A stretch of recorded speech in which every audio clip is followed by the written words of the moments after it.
avec les Coréens. Quelle aventure.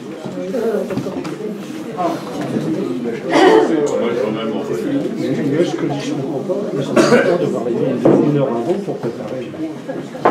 Bien, ben je vous remercie. Tiens, j'ai oublié mon truc. Donc, on va continuer, on va reprendre après les neurosciences qu'on a vues ce matin. On va prendre cette fois-ci, aller plus loin en voyant comment les différents mouvements qu'on a vus hier, je vais dire la semaine dernière, comment ils cherchent à aller au-delà du moi, essentiellement, et avec le bouddhisme, en deçà du moi. Donc là, c'est le programme d'aujourd'hui, et ça va correspondre aux philosophies indiennes anciennes, jusqu'au début de notre ère. Et le programme de demain, ce sera de voir comment on va vers la non-dualité, avec les mouvements hindouistes plus modernes comme le Vedanta, enfin, qui sont après notre ère, le Vedanta, et dans le bouddhisme Mahayana. Voilà un petit peu le programme d'aujourd'hui. La première chose, c'est l'idée de fusionner, de fondre le moi dans l'absolu. Et ça va être, bien entendu, vous l'avez deviné, puisque vous avez déjà vu hier, c'est la voie des Upanishads. Hein. Et donc, je vais reprendre... hier, je vous ai simplement expliqué la vision des Upanishads, comment elle était venue. Là, je vais rentrer un petit peu plus dans les détails de cet au-delà du moi que posent les Upanishads et de la manière dont il faut se refondre dans le principe premier. Donc, la réabsorption du moi dans l'absolu 1, c'est vraiment la reprise des deux choses qu'on a vues. Donc je vais peut-être passer un peu plus rapidement aujourd'hui. Le lien microcosme-macrocosme, qui est réaffirmé sans besoin de sacrifice védique qui les reliait, hein, dans une science des connexions. C'est ce que je vous ai présenté hier. Et ce qu'on cherche dans les Upanishads, c'est à réatteindre ce fond commun aux deux séries du microcosme et du macrocosme. Qu'est-ce que c'est que cette origine commune aux deux séries, microcosme et macrocosme? C'est le fondement de la vie. Hein. C'est ce qu'on appelle, c'est ce que les Upanishads vont appeler le réellement réel, qui est très intéressant aussi comme terme, je trouve. Le réellement réel. C'est aussi le soleil interne, le soleil dans le sens où il est autant interne que externe, sous-jacent à tous les phénomènes. Et donc les Upanishads, c'est vraiment un premier essai philosophique pour moi, de retrouver quel est le principe premier en dessous de toute chose, en dessous des deux séries macrocosme, microcosme. Ouais. Tu peux expliquer le réellement réel en 3 mots? Alors, il n'y a que 2 mots d'abord dans réellement réel. Tu peux rajouter réalité. Voilà. Réellement réel, c'est vraiment, je pense, quand on trouve ça alors je ne sais plus dans quel Upanishad exactement, mais c'est le fait que le réel est voilé dans les Upanishads. Il est voilé par nos illusions, il est voilé par tout ce qu'on projette, etc. Donc le réellement réel, c'est quand j'arrive à retirer le voile de Maya, j'arrive soudain à voir les choses comme elles sont. C'est là qu'on retrouve un lien avec ce qu'on voit dans le bouddhisme. Tout à fait. Ce n'est pas la même notion du Tathagata. Pour moi, c'est très proche, effectivement. Quand on parle du Tathagata, c'est ce qui est ainsi. Ce qu'on peut appeler l'acéité. Pardon? Non, j'ai pas entendu. Vas-y. Oui, l'acéité ou l'incéité. Tu disais qu'elle... Une remarque, non? Non, c'est une blague. Ah, mais c'est encore mieux si c'est une blague. Pour une fois. Alors, donc, cette recherche du principe premier, c'est là que pour moi c'est de la philosophie, c'est-à-dire ça consiste à toujours chercher de manière rationnelle quel est le principe premier de toute chose. Et dans mes petits dadas, je fais un lien avec, même s'il n'est pas marqué, avec les présocratiques, puisque les présocratiques en Grèce, ils ont exactement à la même époque le même questionnement. Quel est ce qu'on est, en grec c'est l'arché. L'arché, c'est le principe premier, c'est ce qu'on a traduit par fondement ou principe premier, la recherche du principe premier de toute chose. Mais le mot arché en présocratique, en grec ancien, c'est le pivot. Et le pivot, c'est le pivot autour duquel s'enroule le monde qui se déploie autour d'un axe premier, de l'un. Et donc, tous les présocratiques, ils cherchent aussi quelle est cette articulation du monde des formes, on dirait, avec notre langage, autour d'un principe premier qui est l'arché, l'un et fusis, la nature. Donc on retrouve exactement, pour moi, cette même interrogation, et sans rentrer dans les détails, les présocratiques, ils vont vous répondre que le principe premier, c'est la terre pour Thalès, c'est la... Non, c'est l'eau pour Thalès, pardon. Ça, moi, je me souviens plus. C'est l'eau pour Thalès, excusez-moi. Pour Anaximandre et Anaximène, c'est l'indéfini ou l'air. Pour Héraclite, c'est le feu. Et chacun va chercher quel est le principe premier. Pour Empédocle, ce sera amour. Amour et haine. C'est ce que viendra piller Freud avec Eros et Thanatos. Mais il le dira explicitement, hein, qui reprend le principe d'Empédocle de amour et haine comme force qui unit ou force qui dissout les choses. Voilà. Donc pour moi, on est un peu dans la même recherche, à la même époque, de quel est le principe premier qui est sous toute chose. Je reviens chez mes hindous. La troisième chose, c'est bien entendu de poser que les deux séries du microcosme et du macrocosme se résorbent elles-mêmes dans un fond sans fond. Et quel est ce fond sans fond? C'est la fameuse identité Atman-Brahman, dont je ne vous ai quasiment pas parlé hier. Quand on revient au principe de toute chose, qui est à la fois au niveau microcosmique, au niveau de l'homme et au niveau du cosmos, on trouve un principe ultime en soi, c'est l'Atman. L'Atman, c'est un fond sans fond, c'est pas une âme individuelle. Toutes les traductions qui disent Atman âme, c'est vraiment des non-sens, hein, au niveau du sanskrit. C'est parce que c'est le fond qu'il y a au fond de soi. Mais ce fond, c'est pour ça que moi je l'appelle un fond sans fond, ce fond qui est en soi, au fond de soi, il n'est pas individualisé. C'est la même chose quand je l'atteins que le fond qui fait tout le cosmos, que le fond où se déploie le cosmos. Et c'est là que Atman, le fond, ce qu'on va appeler le soi individuel, est la même chose que Brahman, le soi cosmique. Et ça, c'est vraiment une identité des deux séries qui fondent la spiritualité hindoue. Cette croyance ou cette certitude ou cette expérience d'unification, de résorption du moi dans un fond commun où on retrouve notre identité avec la nature et avec le cosmos. Voilà. Oui. C'est ce que tu disais aussi hier, ça s'atteint, c'est le contraire de l'extase, ça s'atteint Oui, à l'intérieur. Tout à fait. Dans tout ce qui est les mouvements hindous, c'est des mouvements d'enstase par opposition aux mouvements d'extase. Mais les deux peuvent atteindre le même résultat. Mais oh zut, oui, il ne marche pas. Merci. Alors, le micro va sortir du fond sans fond de son mutisme et va parler, je pense. On verra, parce que là, il clignote. Mais c'est pas grave, je continue. Elle marche la caméra? Oui, c'est avec les autres touches. Merci. Donc Est-ce c'est que rouge. Brahman, il y a une association avec Anatman? Oui, bien sûr. Voilà, donc, Brahman, Atman et Bouddha arrivent en niant les deux. Oui. Atman et oui. non, parce que là, si tu veux, on a Atman, le soi, Ouais. et le soi cosmique est Brahman. Donc, Ouais. est-ce que Brahman est associable ou est associé dans les Upanishads à Anatman? Ah non, pas à Anatman. Atman, c'est le non-soi. Oui.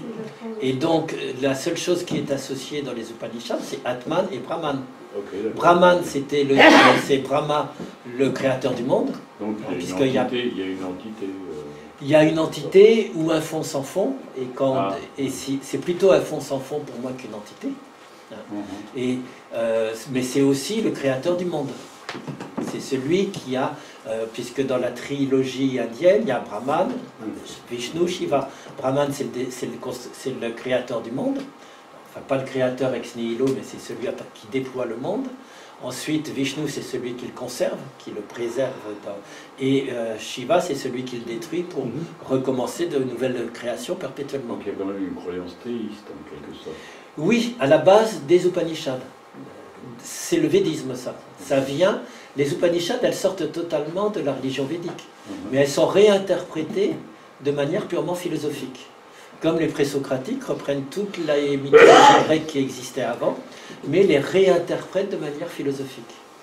La philosophie, c'est vraiment le moment où il y a une crise dans une société et où les anciennes croyances religieuses vont être retraduites autrement pour chercher à expliquer rationnellement le monde. Mais oui, c'est une origine et une source religieuse, tout à fait.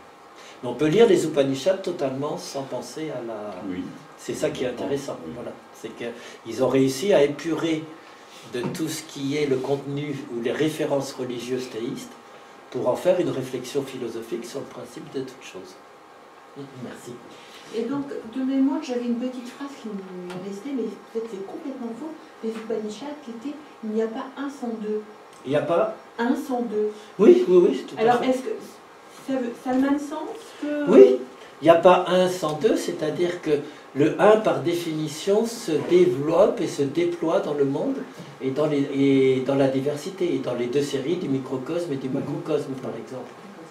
Et ça se résorbe à nouveau dans le un, tout à fait. Les Upanishads, c'est vraiment une philosophie moniste de l'un. Moniste, ça veut dire un seul principe. Il y a un seul principe. C'est l'un, qu'on appelle Atman au niveau individuel et Brahman au niveau cosmique, qui se manifeste sous toutes ses formes. Et toutes les formes se résorbent à nouveau en Atman Brahman, totalement. Voilà, donc des citations, la lumière qui brille au-delà du ciel est la même qui brille à l'intérieur de l'homme. Ça, c'est dans l'une des plus célèbres, c'est la Chandogya Upanishad, qui vous montre bien cette association, cette identité des deux séries. Et à partir de ça, on a les 4 affirmations centrales des Upanishads qui témoignent de la possibilité de cet accès à l'absolu moniste. Moniste, ça veut dire il y a une seule chose, c'est l'absolu. Et tout est un déploiement différent par opposition au dualisme, bien entendu. Et tout est déploiement de ce principe premier. Donc les 4 affirmations fondamentales au niveau philosophique et spirituel, c'est Atman Brahman Asmi, je suis le Brahman. Alors entre parenthèses, c'est de là d'où ça vient, hein, c'est dans la Brihadaranyaka Upanishad. La deuxième affirmation, c'est le fameux qu'on a commenté hier, tu es cela, Tatvamasi. La troisième, c'est Ayam Atma Brahman, cet Atman est le Brahman. C'est ce que je vous dis, l'identité complète des deux.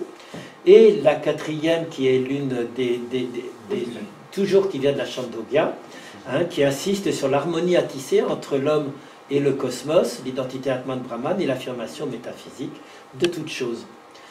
Donc c'est vraiment, le moi est invité avec les Upanishads à se résorber grâce à la connaissance, essentiellement. C'est beaucoup plus la connaissance que la méditation, mais grâce à une connaissance qui implique un travail sur soi, à se résorber dans l'absolu qui gît au fond de lui, et à donc se dépasser dans cet absolu. Cet absolu, il est coextensif à la réalité dès que se dissout le voile de l'illusion de l'ego. Ça, c'est vraiment la croyance fondamentale. Et il y a aussi l'affirmation, la conscience cœur et le Brahman. Oui, tout à fait. Où est-ce qu'elle est? C'est la première. Ah, merci. La conscience corps et le Brahman.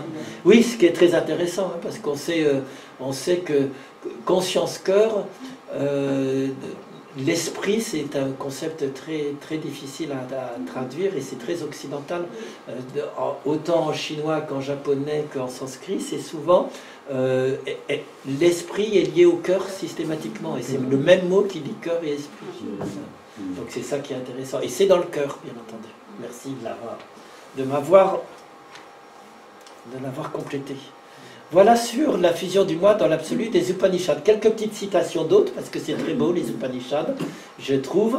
Brahman est le monde entier, la vie est son corps, sa forme et lumière, son souffle et l'espace. Il est en même temps mon Atman dans le cœur, plus petit qu'un grain d'orge, qu'un grain de moutarde, renfermant tous les actes, tous les désirs, ce monde entier. Ceci est mon Atman dans le cœur, ceci est Brahman. En trépassant, j'entrerai en lui. C'est la Chandogya Upanishad. Dans la Mundaka, lumineux, plus subtil que le plus subtil, cet impérissable Brahman est la demeure du monde et de tout ce qui le peuple. Il est la vie, la parole, l'esprit, la réalité, le réellement réel, l'éternité. C'est le but à atteindre, ô ami. Dans l'Amrita Bindu Upanishad, une fois la dépendance à l'égard des objets d'essence abandonnée, quand l'esprit est stabilisé dans le cœur, là c'est quasiment de la méditation, il obtient la nature du soi et donc la suprême demeure. Et dans la Mandukya Upanishad, ce monde perçu de dualité caractérisé par la relation sujet-objet est véritablement un acte de l'esprit. C'est une construction de l'esprit. L'esprit, du point de vue absolu, n'est jamais en contact avec aucun objet, puisqu'il est déjà en essence le soi. Ça, c'est moi qui le rajoute. De ce fait, il est déclaré éternel et libre. Donc c'est vraiment, ce qu'on voit très bien en plus, c'est que dans les Upanishads, ce n'est pas du tout des textes de renoncement. C'est des textes joyeux, c'est des textes d'affirmation joyeuse de la vie, hein, qui sont vraiment où on retrouve cette unité, cette fusion avec l'essence de la vie. Et quelles sont les personnes qui ont écrit Ce sont, alors il y a à peu près 150, je crois que vous avez dit hier, ou non, 109 Upanishads, une centaine, on va dire. Ça vient, elles sont anonymes, ouais, elles sont anonymes parce que c'était dans le monde de la forêt et des rishis. C'est tous les rishis qui après ont écrit des Upanishads, c'était le fruit de leurs réflexions qui ont été récapitulées et réintégrées dans les Védas. Et donc c'est les rishis qui reprenaient la tradition védique, au lieu de la nier ou de chercher d'autres voies, comme ceux qu'on va voir après par la suite. Ouais. Sur les rishis, il y a tout un débat sur savoir si une partie était révélée en fait. Était révélée, c'est-à-dire que c'est une religion, enfin des textes parfois révélés qui venaient d'ailleurs et eux étaient que le médium. Oui, on peut toujours faire toutes les interprétations Mais qu'on ça, veut. c'est complètement... Non, non, mais je sais, ça existe. C'est dans toutes les interprétations à la Powell, etc., qui étaient très friands dans les années 60. Hein. Il existerait une sagesse universelle, une philosophie universelle, et puis elle est révélée ponctuellement dans les âges à travers différents personnages. On peut y croire, hein, y a pas de... moi j'y crois pas du tout, mais c'est une possibilité. Moi, du moment que ce sont des choses qui ne sont pas prouvables, ça ne m'intéresse pas beaucoup, mais c'est tentant de se dire ça, parce que, bien sûr, on a toujours la tentation. Est-ce que c'est pas une tentation de vouloir raconter une méta-histoire où tout prend sens, et où on gomme les différences en se disant finalement il y a une seule source et tout est révélé? Mais j'en sais rien. Moi je me réfugie toujours dans la docte-ignorance, qui est le concept du mystique Nicolas de Cus, C-U-E-S, qui a été repris par Montaigne, qui prône aussi la docte-ignorance, savoir qu'il y a plein de choses qu'on ne sait pas. Donc on peut faire des hypothèses. On peut penser que le message du Bouddha est tellement important qu'il y a eu 1000 Bouddhas avant. Pourquoi pas? Tant que j'en saurais rien, j'en ferai l'économie, moi personnellement. On peut penser que les Upanishads n'ont pas pu sortir toutes seules. Bah, elles peuvent aussi être le fruit d'une réflexion et j'en sais rien quelque part. Voilà. Les sutras aussi. Ouais. Oui, c'est ça, il y a le même débat sur les sutras. Il n'y a pas d'auteur. Hein. Non, tout à fait. Enfin, il y a les sutras les plus anciens où on sait que c'est le Bouddha qui les a énoncés. Après, tous les autres sutras tardifs du Bouddha, le problème c'est que ils sont tous, à chaque fois que quelqu'un écrivait un sutra, plutôt que de dire que c'était lui l'auteur, c'est tellement vrai que c'est que Bouddha aurait pu le dire, donc c'est Bouddha l'auteur. Mais c'est vraiment dans l'esprit indien, hein. Par contre, c'est pas du tout une boutade. C'est ce qu'expliquait très bien mon professeur. Il disait, il faut rentrer dans l'esprit indien. Nous, on est toujours à la recherche de qui a dit quoi. Pour un hindou ou pour un bouddhiste, si c'est totalement cohérent avec la doctrine et si c'est quelque chose qui apporte, eh ben on va dire que c'est Bouddha ou Shiva qui l'a apporté. Ça leur pose aucun problème, puisque c'est le... Mais nous, en tant qu'historiens, en tout cas moi, en tant qu'historien des religions, je dis juste, c'est lié à tel personnage, etc. Donc les sutras, on arrive quand même à peu près à les dater au moins, oui. Même s'il n'y a pas Encore les plus récents, chez les Tibétains, ils appellent ça les découvreurs de trésors. Hein. Et du 12e à aujourd'hui, il y a un texte qui apparaît, tiens, on a découvert dans une grotte un trésor. Et c'est un nouveau sutra de Bouddha. Mais à chaque fois, ça correspond à la manière dont à l'époque, donc on pourrait très bien dire, c'est l'enseignement ésotérique du Bouddha qui continue et qui s'actualise à travers quelqu'un. Et il y a beaucoup de bouddhistes qui le croient, hein, tout à fait. Et bon, en historien, on sait que ça arrive à tel moment, à telle époque, et que c'est ce qu'on appelle un trésor découvert. Voilà, je reviens à mes Upanishads. Donc ça, c'était sur les Upanishads, c'est la première chose. Donc si je résume, les Upanishads, c'est le pari de se résorber dans un fond sous-jacent, hein, qui est où je retrouve l'unité et le lien au cosmos lui-même. il y a une deuxième possibilité qui est de chercher une transcendance, de transcender le moi vers une autre réalité qui dépasse le monde, la nature et toute chose conditionnée. Et ça, on va avoir trois mouvements, le jaïnisme, le samkhya, le yoga, qu'on va revoir sous leur aspect philosophique. Donc, vous avez la petite surprise d'un nouveau mouvement que je ne vous ai pas présenté hier. C'est le jaïnisme. Le jaïnisme, c'est un mouvement extrêmement intéressant parce qu'il est contemporain du Bouddha. C'était même le principal concurrent en termes d'école du Bouddha sur les mêmes terres.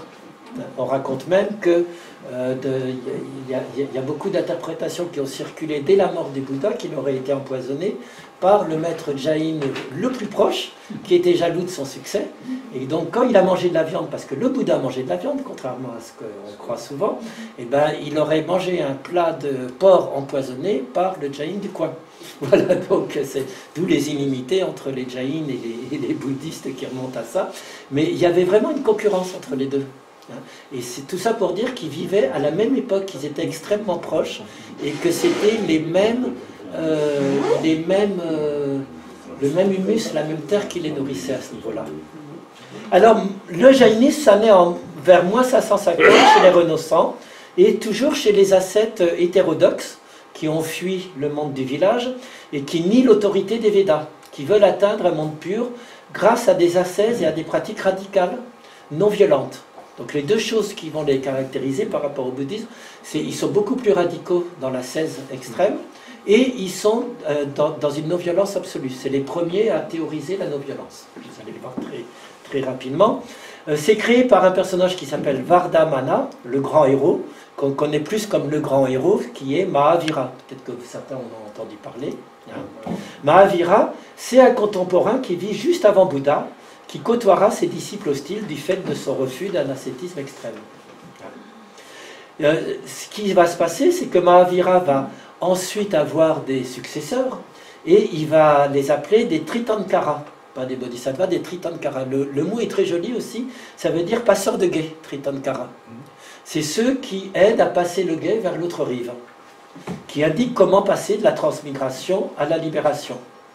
Alors exactement comme dans le même bouddhisme, la religion va s'y mettre et on va inventer 24 Tritankara qui ont précédé Mahavira, qui ont eu la révélation et qui toujours cette idée de faire une chaîne de continuité à travers le temps. Donc c'est une philosophie qui va privilégier la purification et la libération ascétique de la matière. C'est pas du tout une religion théiste, il n'y a pas de Dieu créateur. Par contre, il y a des dévas, il y a des êtres. Qu'est-ce que c'est que les dévas? C'est des êtres supérieurs mortels qui peuvent aider les humains comme des guides ou intervenir concrètement pour leur montrer la voie. Mais ce n'est pas des divinités, c'est juste des êtres réalisés qui sont là pour pouvoir montrer la voie. Comment? Comme un bodhisattva. Oui, un peu comme un bodhisattva, tout à fait. C'est pour ça qu'il y a vraiment une très grande proximité sur beaucoup de points, même s'il y a les deux éléments radicalement différents de l'ascétisme, hein, et le deuxième, je ne sais plus ce que je vous ai dit. La purification. Oui, merci. Mais sinon, il y a beaucoup de points qu'on va retrouver communs. Alors, ils ont une théorie spécifique du karma qui est différente à la fois de l'hindouisme et du bouddhisme, parce que l'acte qui nous encourage à la libération ou qui nous condamne au samsara, ce n'est pas l'acte lui-même, le karma, qui nous encourage à nous libérer ou qui nous condamne au samsara, c'est la nature du lien de l'âme avec sa réalité. C'est la nature de ce qui est au fond de nous, c'est le lien qu'on a avec la réalité qui fait qu'on va être condamné à renaître une infinité de fois ou à pouvoir sortir du cycle des renaissances. Ce n'est pas l'acte en soi, c'est mon rapport à l'acte et aux choses. Donc il y a là une intériorisation encore, et une réflexion sur l'acte en soi, c'est pas lui, c'est mon lien à l'acte qui compte. Et dès que mon âme, entre guillemets, parce que là on peut parler d'âme, même si elle n'est pas individualisée, vous verrez dans le jaïnisme, on peut parler d'âme dans le jaïnisme, et dès que mon âme est en contact avec le monde, par les 5 sens, immédiatement elle est souillée. Elle est obscurcie par la matière karmique. Elle est obscurcie par de la matière. Les 5 sens pour les Jains, c'est des portes d'entrée, souvent dans l'hindouisme. Chez les Jains, ce seraient les poubelles qui viennent nous souiller sans arrêt. hein, et qui viennent souiller la pureté du jiva qui est tout au fond. Et c'est ce qui nous empêche, là encore, de voir le réel réellement, et qui fait qu'on voit un réel voilé. Donc chez les Jains, c'est les 5 sens qui viennent sans arrêt faire des fleuves, des nuages, de la poussière qui vient voiler ce qui est pur au fond de nous. C'est d'ailleurs en pratique, ça c'est rigolo, parce qu'on les voit, ils ont un voile. Oui, bien sûr. Ils peuvent balayer devant eux. Exactement, tout à fait. Exactement. Mais c'est vraiment cet aspect pratique, il sort de cette croyance fondamentale. C'est je vais essayer de me purifier. Et pourquoi ils ont un voile devant les yeux? Tout bêtement parce que si je respire ou si je respire de l'air par la bouche, je vais absorber des impuretés. Et non seulement elles vont me souiller, mais je vais tuer. Puisque les microbes, ils ont le droit d'exister. Donc, je tue et du coup, je me condamne à revenir une infinité de fois et tout. Donc c'est ça la non-violence radicale des Jains. C'est que dès que j'intègre des choses extérieures, je les tue et d'où un végétarisme total aussi et tout, bien entendu. Toute consommation et destruction. Oui, exactement. Alors il va y avoir 2 sortes de Jains, vous allez voir, je vais vous dire. Mais les plus radicaux, c'est ça, hein, tout à fait. Donc là-bas, c'est donc si tout ce qui me met en contact avec le monde est une source de canaux qui viennent, entre guillemets, déposer leurs impuretés, leurs pollutions et tout, la seule solution, c'est de retrouver la pureté qui a été souillée par nos actes physiques et psychiques. C'est de refuser tout acte impur, même de tuer un insecte, même de manger des êtres vivants, animaux ou non animaux, même d'avaler de la poussière ou des microbes ou des micro-organismes qui y résident. C'est pour ça qu'il y a un choix d'être végétarien radical et de ne reconnaître ni les Védas, ni les castes, ni tout ce qui est de l'ordre de la construction sociale. Il y a 2 types de Jains. Il y a les moines ascètes, on les appelle les Dikambara, qui vivent totalement nus. Alors on n'en rencontre plus de nos jours, sauf si vous êtes dans la forêt, mais je n'en ai jamais rencontré. Si, j'en ai vu une fois qui arrivait dans une ville. Ils sont nus en signe de détachement radical et définitif du monde. Ils ont coupé tous les liens, y compris ceux des vêtements. Ils n'ont plus besoin d'aucun lien pour être au monde. Ils vivent en général à l'écart du monde et de la société comme des ermites, refusent de porter des vêtements, sauf éventuellement quand ils vont en ville, un tissu devant la bouche pour ne rien avaler ou ne rien tuer. Les Shvetambara, eux, ils sont plus, entre guillemets, réintégrés dans la civilisation et dans la société. On en voit d'ailleurs beaucoup, hein, enfin pas beaucoup, c'est une toute petite minorité, mais qui par contre, comme les protestants, du fait de sa radicalité, se retrouve dans les banques et a beaucoup développé l'argent et tout. Les joailliers aussi. Oui, tout à fait, la banque, les bijoux et tout. Avec la même éthique protestante. Hein. On va ne pas se souiller à vouloir des profits, donc on va faire du travail, mais pas pour avoir un profit personnel. Du coup, ils vont développer toute une... donc ils sont très puissants au niveau financier, surtout dans le nord de l'Inde, mais c'est une toute petite caste, une toute petite religion aujourd'hui. Donc ils portent des robes blanches, ils peuvent vivre en société, ils adhèrent à un code éthique extrêmement strict, avec 5 vœux et 5 engagements, qui sont décrits notamment dans le Tattvartha Sutra, si vous voulez aller regarder. Donc les 5 engagements fondamentaux d'un Jain, c'est la non-violence, l'ahimsa, c'est ce dont s'inspire Gandhi, hein, bien entendu. Il le cite explicitement, hein, qui reprend l'ahimsa des Jains. Hein. Satya, dire toujours la vérité, pas question avec un Jain d'être jésuite ou janséniste avec le mensonge par omission. Hein, on dit toute la vérité telle qu'elle est, on n'a pas le droit de mentir même par omission. Brahmacharya, chasteté ou fidélité au conjoint, et aparigraha, détachement de tous les biens du monde. On voit que c'est des engagements très, très radicaux, hein, bien entendu. Ces 5 vœux vont dicter le comportement de chacun, car on agit comme on pense. Il ne suffit pas de s'abstenir de la violence, du mensonge ou du vol, on ne doit même pas penser à ces choses. Donc ça va plus loin que simplement s'abstenir, c'est vraiment développer toute une éthique, un mode de vie qui évite toute souillure, qu'elle soit physique ou morale. Voilà, donc c'est un mouvement qui est assez intéressant à ce niveau-là. Hein. Ils vont développer toute une philosophie. Ils vont reprendre la distinction des jivas. Alors, c'est comme les purushas, sauf que dans le jainisme, c'est les jivas. Les jivas, c'est des monades. c'est ce fameux fond individuel unique qui existe au fond de chacun d'entre nous, qui est pur, non touché, non souillé, etc. Et ce fameux jiva qui est au fond de chacun, c'est la seule chose de vivante. Donc c'est très radical. Tout ce qui est en dehors est non vivant. C'est une illusion de croire que c'est vivant. Donc même la nature est non vivante. On croit que c'est vivant, mais en fait non, c'est non vivant. La seule chose qui vit pleinement... Mais il ne fait pas partie du jiva. Le jiva n'est pas créateur de la nature. Non, c'est un dualisme. On va voir que dans le jaïnisme, c'est beaucoup plus proche d'un dualisme. Les deux, le but, c'est de séparer les deux. Et de laisser jiva revenir, et la nature de la laisser se déployer de son côté. Mais ce sera pareil avec le samkhya, vous allez voir. C'est très intéressant. Chaque jiva est un peu comme le purusha, de droit incréé, omniscient, plein d'énergie et de félicité, capable de regarder le jeu du monde et de la vie sans jamais y participer. Le but, c'est vraiment de retrouver cette liberté du jiva qui regarde le monde sans jamais s'y engager.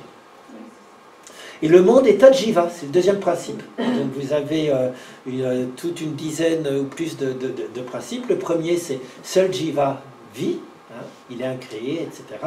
Et le monde est adjiva, il est non-vivant, c'est un flux perpétuellement changeant, constitué d'une combinaison d'atomes qui se déploient à partir des 4 éléments, matière, temps, mouvement, repos. Là encore, on est à la même période que la philosophie grecque, et il parle de quasi-atomes, exactement comme Démocrite vous dit qu'il y a des atomes qui tombent dans le vide, et que c'est la combinaison des atomes que naissent toutes les formes. On n'a pas besoin de Dieu, on n'a pas d'explication divine, c'est vraiment de l'atomisme matérialiste qui explique comment tout se fait par combinaison d'éléments. Et c'est très intéressant de le retrouver dans le jaïnisme à ce niveau-là. La matière, donc, le troisième principe, c'est que la matière karmique pénètre en nous grâce à des influx, qu'on appelle des asravas, qui creusent dans l'homme leurs organes d'essence qui sont emplis de matière. À la rigueur, au début, le bébé, pour reprendre l'image de Guy, il n'y aurait pas encore les canaux pour eux à l'intérieur. Et puis, vu qu'il y a des trous qui sont les organes, et bien, la matière vient là-dedans et creuse les canaux. Les veines, les artères, et tout ça, ça se met à circuler à l'intérieur. Mais c'est des images très frappantes. Hein. Et donc, grâce aux canaux, vont se déverser toutes les passions de l'ego, comme autant de liens qui nous attachent. Le plaisir, la colère, l'orgueil, la cupidité, la perfidie, la paresse, le chagrin, le dégoût, la peur, la détresse, et le plaisir que je recite une deuxième fois. Tout ça, c'est tout le déversement des flux qui fait mon ego à travers tous les canaux qui ont été creusés dans la matière karmique. Et ils obscurcissent mon jiva. Alors vu que les Indiens adorent dénommer le nombre de principes, ils vont en dénommer 48 modes de principes, 48 modes de surimposition ou d'obscurcissement de votre jiva. C'est le 5e principe à chaque fois. Donc je vous passerai la description des 48 modes.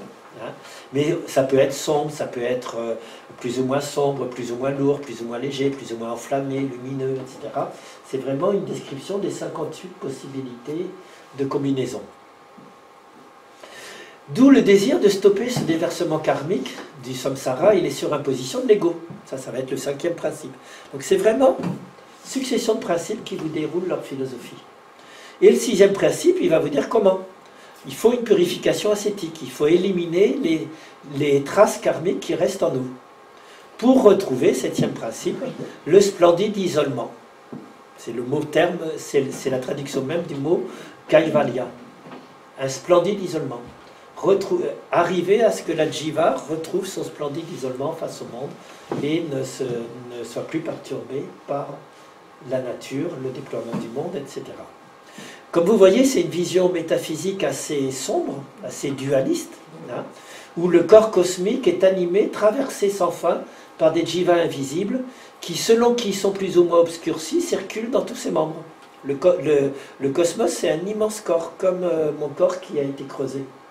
Et il y a des jivas perpétuelles qui le traversent. Alors parfois elles sont plus lumineuses, parfois elles sont plus sombres, etc. Et selon la loi karmique, elles iront à la fin des temps dans les sphères les plus hautes et les plus pures, après avoir parcouru pas moins de 84 000 secteurs de l'espace et de formes d'être. Donc, mais c'est une vision très belle, hein, c'est de se dire que le monde est un immense ensemble, que dedans sont perdus des millions de jivas qui errent, qui vont se retransmettre, et petit à petit, au fil du temps, elles vont arriver à sortir de tout ça, et à s'isoler, et la libération. Et à se libérer à ce moment-là. On retrouve, c'est ce qu'on appelle souvent dans l'histoire des religions, c'est très proche des visions gnostiques. Les chrétiens du début de notre ère, où les gnostiques vont dire que le monde qu'on voit c'est un monde illusoire. Pour les gnostiques, pour comprendre la vision gnostique, vous prenez le ciel le soir, vous voyez des étoiles. Ben, les étoiles, c'est des trous dans la voûte céleste, et en fait, derrière, il y a une immense lumière. Et le vrai monde, c'est l'immense lumière qu'on ne voit pas, qui apparaît par les trous de la voûte céleste. Et notre monde est un faux monde illusoire. Et pareil, chez les gnostiques, il y a une dualité entre le vrai monde de lumière qui est derrière, et puis qu'on peut essayer de retrouver en remontant vers ça. C'est un rideau. Ouais. C'est très beau, hein. C'est un rideau. C'est un rideau percé, ouais, tout à fait. Oui. Je ne sais pas si j'ai sauté le commentaire, mais pour retrouver le splendide isolement de l'Ajiva.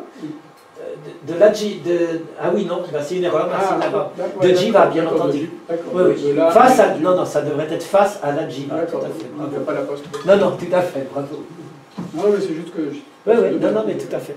Donc c'est une vision métaphysique, hein, bien entendu.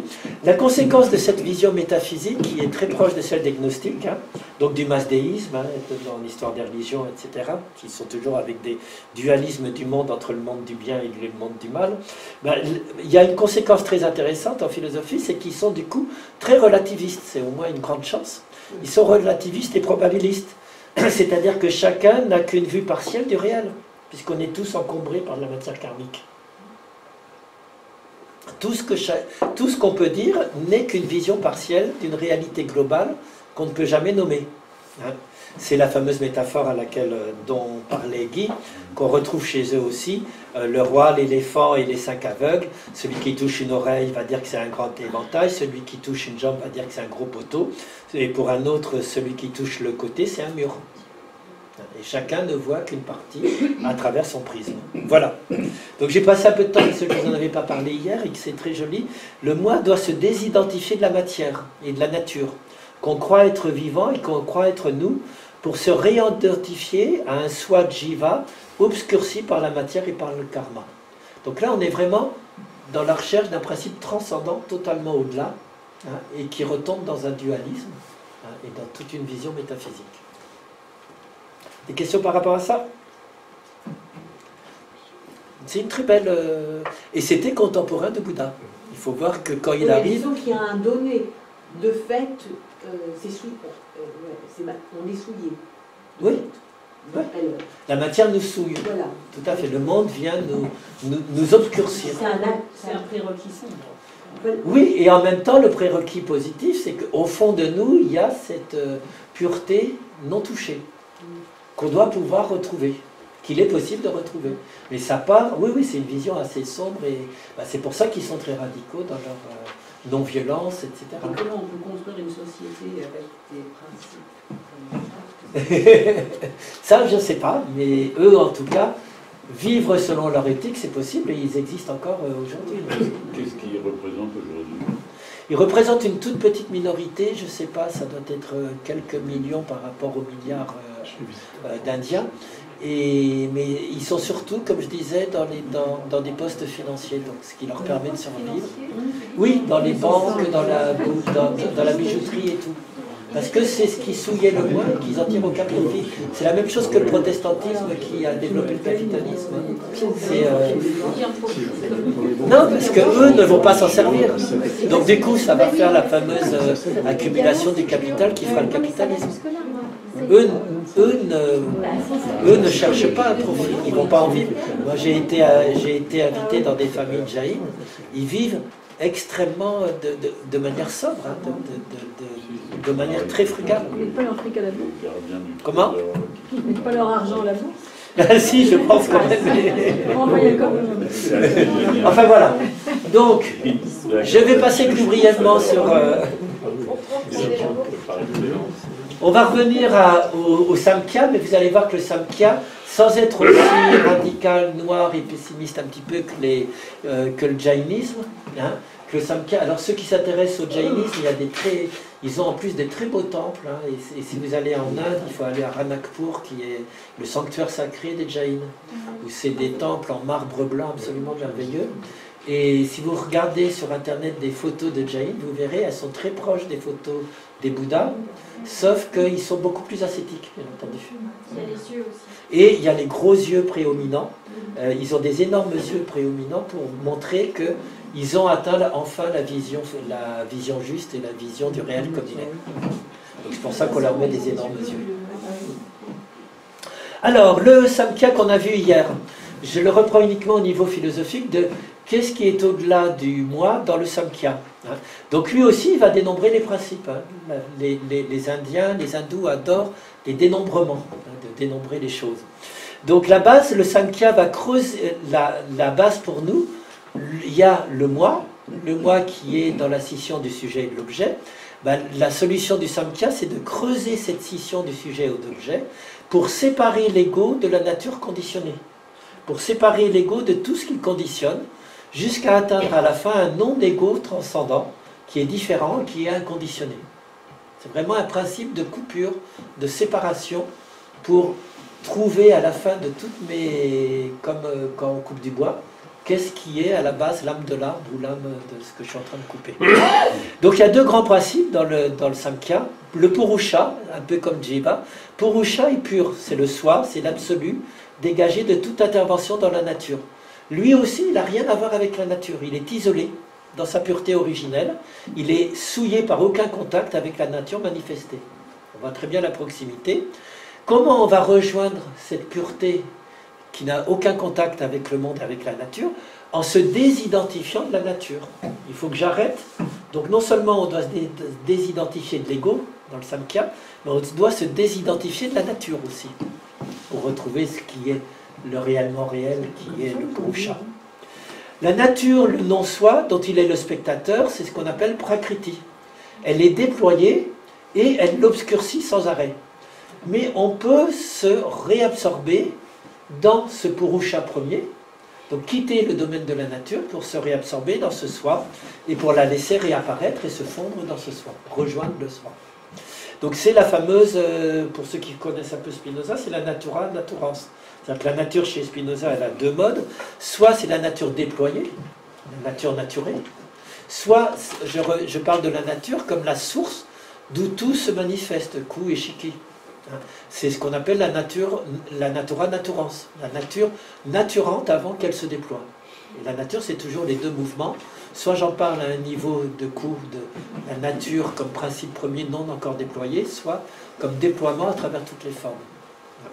Et donc, pourquoi je vous dis ça?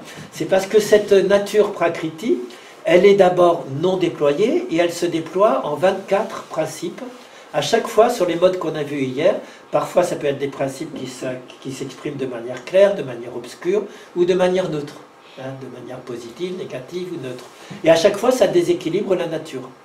Donc, je vous passe tous les principes. Il y a le grand principe non encore manifesté, c'est la nature non manifestée, Mahat. Bouddhi, on retrouve toujours la conscience éveillée qu'on avait vu, qu'on verra dans le bouddhisme, la conscience éveillée capable de discerner les différents plans, l'âme kara l'ego, le fameux ego qui est juste après, qui est le principe accaparateur de l'ego, qui est coloré par tous les affects qu'il met lui-même sur les choses, qui projette sur les choses. Manas, le fameux physique, le fameux mental dont vous parlera Guillaume, qui est effectivement conditionné, qui synthétise les données des sens dans le cerveau. Ce qu'on a vu ce matin, c'est vraiment le cerveau qui synthétise sans qu'il y ait de chef d'orchestre. Les 5 organes des sens, les 5 organes d'action, que je vous ai déjà dit hier, les 5 éléments subtils de 15 à 19, et les 5 éléments grossiers.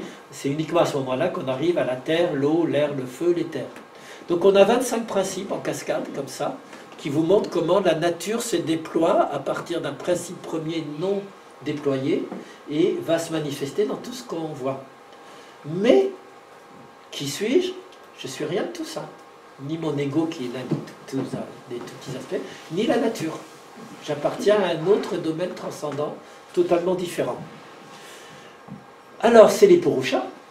Mais alors, la question qui se pose, qui n'est pas réglée dans le Samkhya, c'est il y a une multitude de Purusha, un peu comme les Jiva qui petit à petit remontent en l'air et se libèrent. Donc, s'il y a tous les Purusha, quel est le destin de tous les Purusha individuels quand ils seront libérés progressivement et qui vont devenir un pur jeu de la nature, hein, comme des petites monades individuelles? Est-ce qu'à la fin, elles se fondent dans un grand Purusha, qu'il n'y a plus qu'un seul Purusha, en ce cas-là, on n'est plus dans un duel, dans une dualité, mais dans un monisme, ou est-ce que les Purusha vont rester chacune isolées? Tout ça, le Samkhya en dit rien du tout, ne se prononce pas sur cette question. Mais voilà, la voie du Samkhya, c'est vraiment de viser, là encore, un au-delà du moi et même un au-delà de la nature. Alors que dans les Upanishads, c'est se fondre dans ce qui est à la base commune de la nature et de moi. Vous voyez la différence entre les deux. L'au-delà du moi, maintenant si on va regarder l'au-delà du moi dans le yoga, hein, ben le yoga, je vous l'avais dit, reprend beaucoup à la fois le Samkhya et les Upanishads. Donc ils vont faire une synthèse originale à leur manière. Et donc je vous ai commenté que le deuxième chapitre hier, si vous vous souvenez, de comment le moi venait être coloré et souillé. Et là, je vais vous commenter plus comment, quelle est cette voie vers la source première, vers l'au-delà du moi. Donc le premier chapitre, d'ailleurs il s'appelle Absorption, le premier chapitre. Samadhi Pada, Samadhi, Guy et les bouddhistes retrouveront ce que c'est les états effectivement ultimes de méditation et tout. Hein. Et ça définit les conditions de la réintégration ultime dans un état de supraconscience et de fusion dans l'Atman Brahman, pour retrouver enfin ce fameux Purusha pur. Donc, comme vous le voyez, c'est une synthèse à la fois du Purusha du Samkhya, puis qu'on avait déjà dans les Védas, et de l'Atman Brahman que viennent de réaffirmer les Upanishads. Comment on peut faire dans le yoga?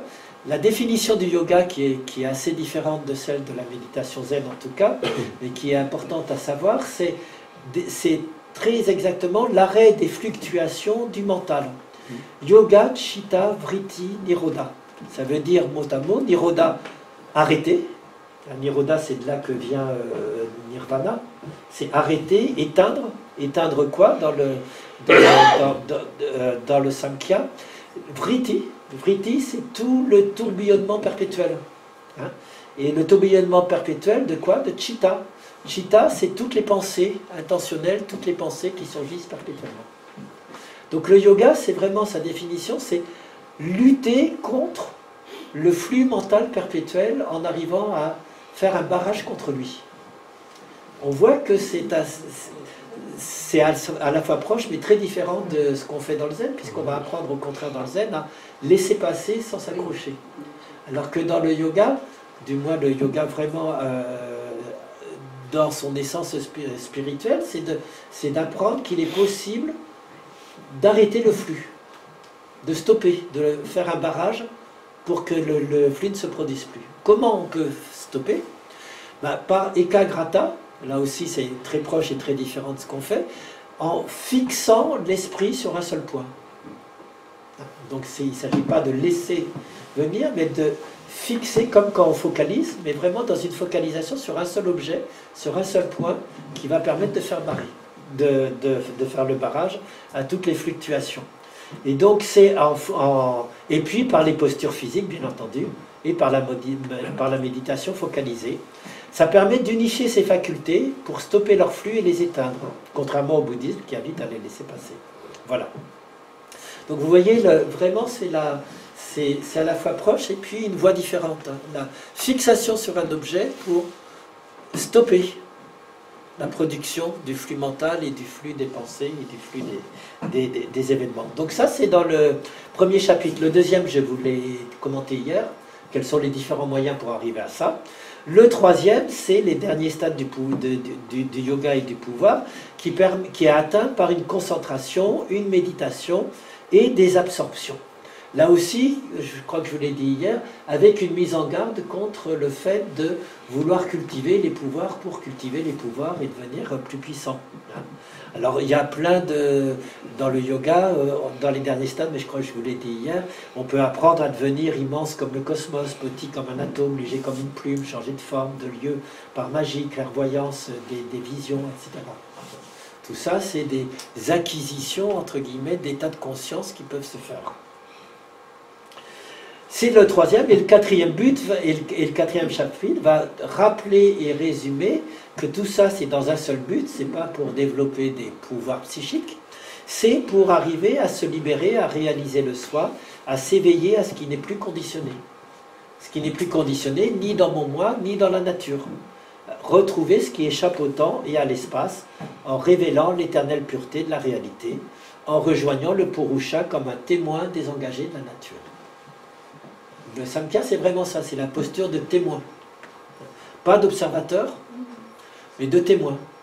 Il est juste à la fin témoin du jeu du monde qui se déploie devant lui de manière totalement désintéressée. Mais dans l'ensemble, avec tout ce que tu dis là, on a vraiment le sentiment, enfin j'ai le sentiment, on est vraiment dans des démarches de non-violence en réalité. Derrière tout ça, la souffrance de base, la haine, l'égoïsme, tout ça mène à la violence. On a l'impression que tout ça c'est fait pour quand même stabiliser, ou trouver une solution. Pour stabiliser, pour transcender tout ça. Voilà, il y a un rapport, c'est permanent je trouve. On ne le prononce jamais le mot, mais... Dans quel sens tu veux dire? Je veux dire, on ne parle pas... On dit pas... Moi j'entends derrière, tout ça c'est fait pour éviter la guerre, quoi. J'entends... Oui, alors pour eux, dans leur terminologie, les hindous, ils ont un rapport certainement différent de nous à la guerre. C'est pour éviter les souillures, c'est pour éviter les impuretés, c'est pour éviter les souffrances. Quand je dis qu'il y a un rapport différent à la guerre, c'est que l'histoire de l'Inde, il y a toujours eu des guerres. C'est des petits royaumes qui se faisaient toujours la guerre, et perpétuellement. Donc par contre, la grande différence, c'est qu'il ne va pas y avoir beaucoup de sages qui vont dire comment on pourrait faire une cité sans guerre. Parce que quelque part, ils en prennent leur... ça fait partie de la vie. Ashoka. Hein, oui. Alors Ashoka, c'est l'exception de l'empereur qui a amené tout à fait. Mais sinon, ce que je voulais dire dans l'esprit indien, tel que je le comprends un petit peu, c'est que un laboureur, un paysan, il voyait des armées se battre un jour dans son champ ou dans son village. 50 ans plus tôt, ça va être une autre armée, et ils apprennent à se détacher de tout ça. Ils ne s'engagent pas dans tous ces conflits. Et il y a des invasions permanentes. Et il y a des invasions permanentes, et il y a des conflits permanents. Hein, donc il n'y a pas cette même... Sauf Ashoka, effectivement, bien entendu, qui est l'empereur, je vous en parlerai demain, qui va permettre au bouddhisme de s'universaliser. Voilà. Mais si tu veux, oui, mais tu vois, il n'y a pas cette même phobie de la guerre. J'ai l'impression. On n'entend pas de mots. Oui, parce que c'est un état de fait. Alors que les Grecs se construisent sur la phobie de la violence.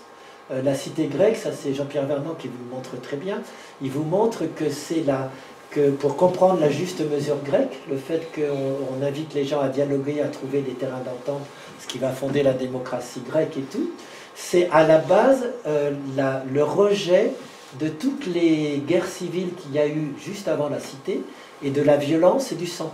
Et on ne comprend la sagesse grecque que sur fond de hubris, de la démesure.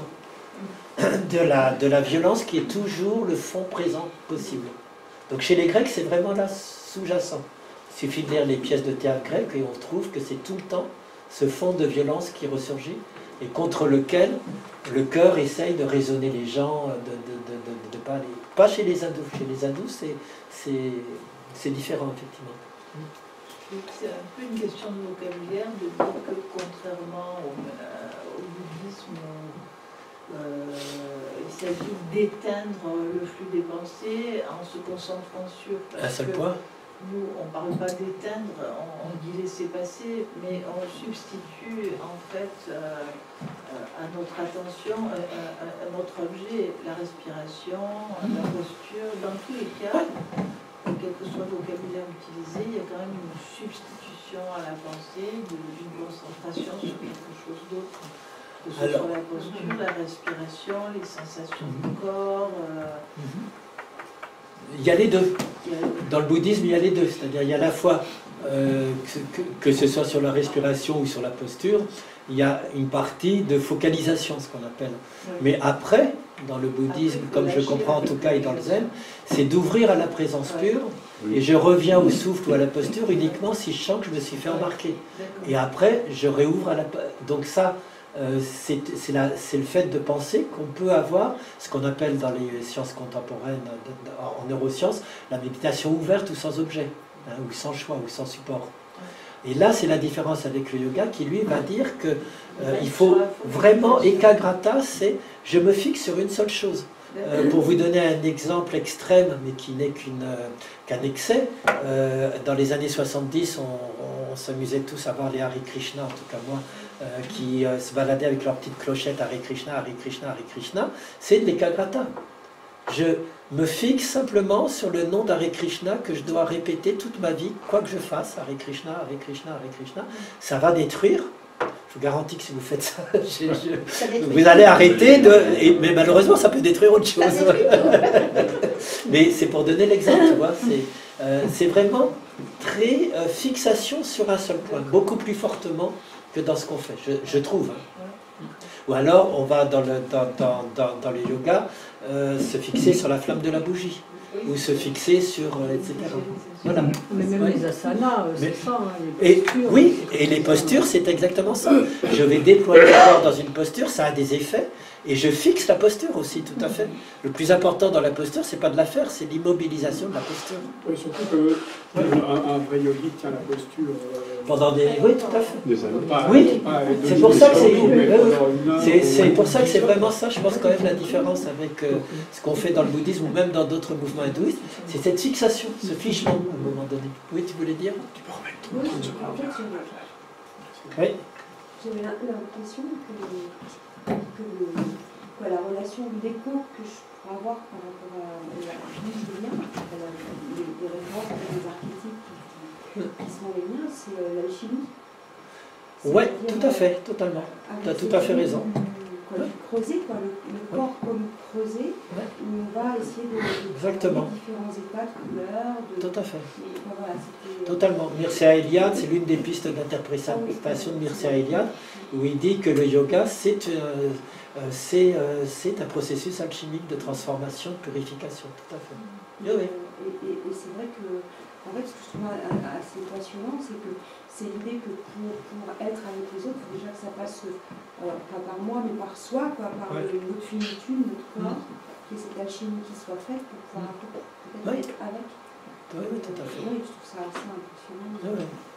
Non, mais c'est bien vu parce que c'est vraiment en plus ce qui est l'interprétation de Mircea Eliade, l'histoire des religions. Alors, le Purusha, je vous l'ai dit, et nous allons passer... je vous l'ai dit, hein, tout ça, je crois. Oui, voilà. Je vais arriver à la dernière partie dans l'hindouisme. C'est ça, hein, je crois que je vois là, c'est ça. Très bien. Donc j'ai vu l'au-delà dans le... Maintenant, je vais continuer l'histoire après plusieurs errements de Jiva. Je vais continuer l'histoire de l'hindouisme parce qu'il va se passer quelque chose de fondamentalement important dans l'hindouisme, c'est la Bhagavad Gita.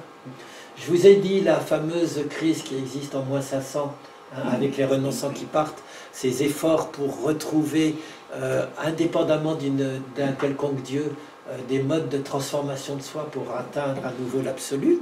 Eh bien, ce qui va se passer aussi, c'est que, alors avant de... Oui, je vous le dis maintenant, c'est qu'à un moment donné, il va y avoir, comme je vous le disais, l'Inde veut toujours réintégrer ceux qui la fuient, hein, ou réintégrer les civilisations qui viennent l'envahir. C'est de cette manière que quand l'islam va arriver en Inde, ils vont essayer de réintégrer la pensée indienne et la pensée islamique, musulmane, et l'intégrer en faisant une nouvelle religion, etc. Et en les intégrant dans leur propre sage. Quand les chrétiens arrivent, ça c'est un petit aparté,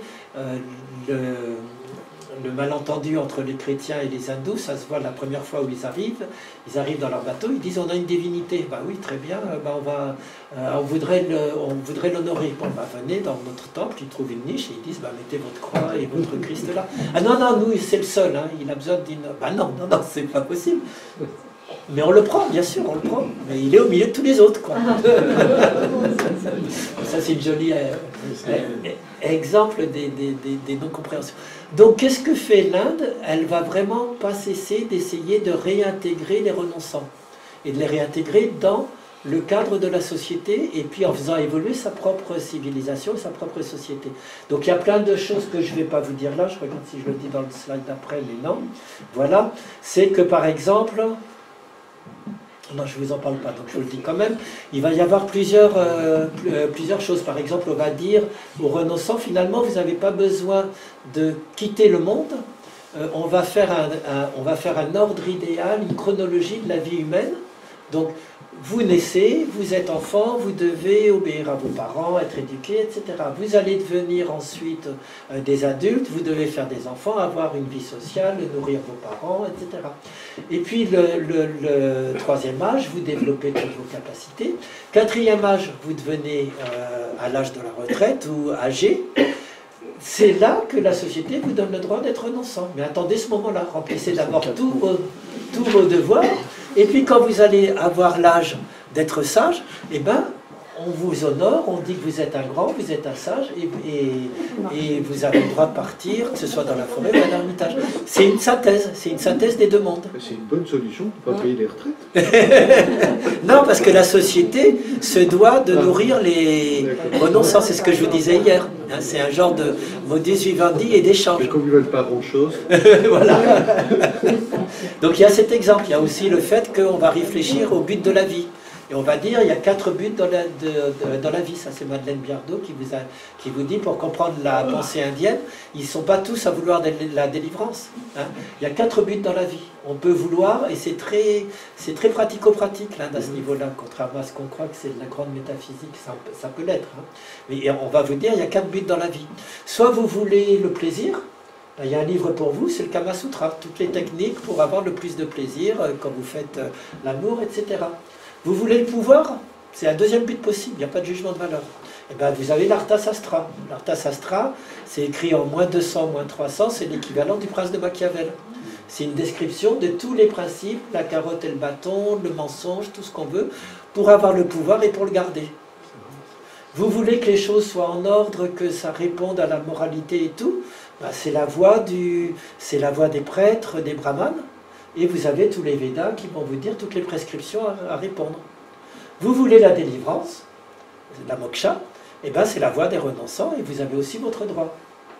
Donc vraiment l'hindouisme, l'Inde c'est vraiment l'effort pour dire il y a une pluralité de points de vue.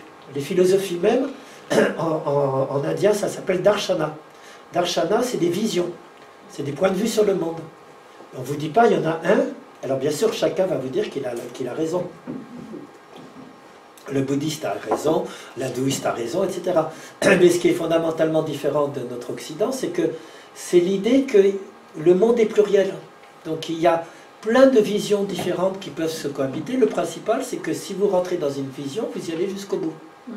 Et vous vous engagez dans une voie. Mais cette voie, il y a d'autres voies à côté. On ne va pas vous dire il y en a une seule. Et c'est ce qui fait que normalement, quand tout se passe bien, ce qui n'est pas le cas actuellement, vous pouvez avoir une tolérance et une cohabitation des différentes voies et religions.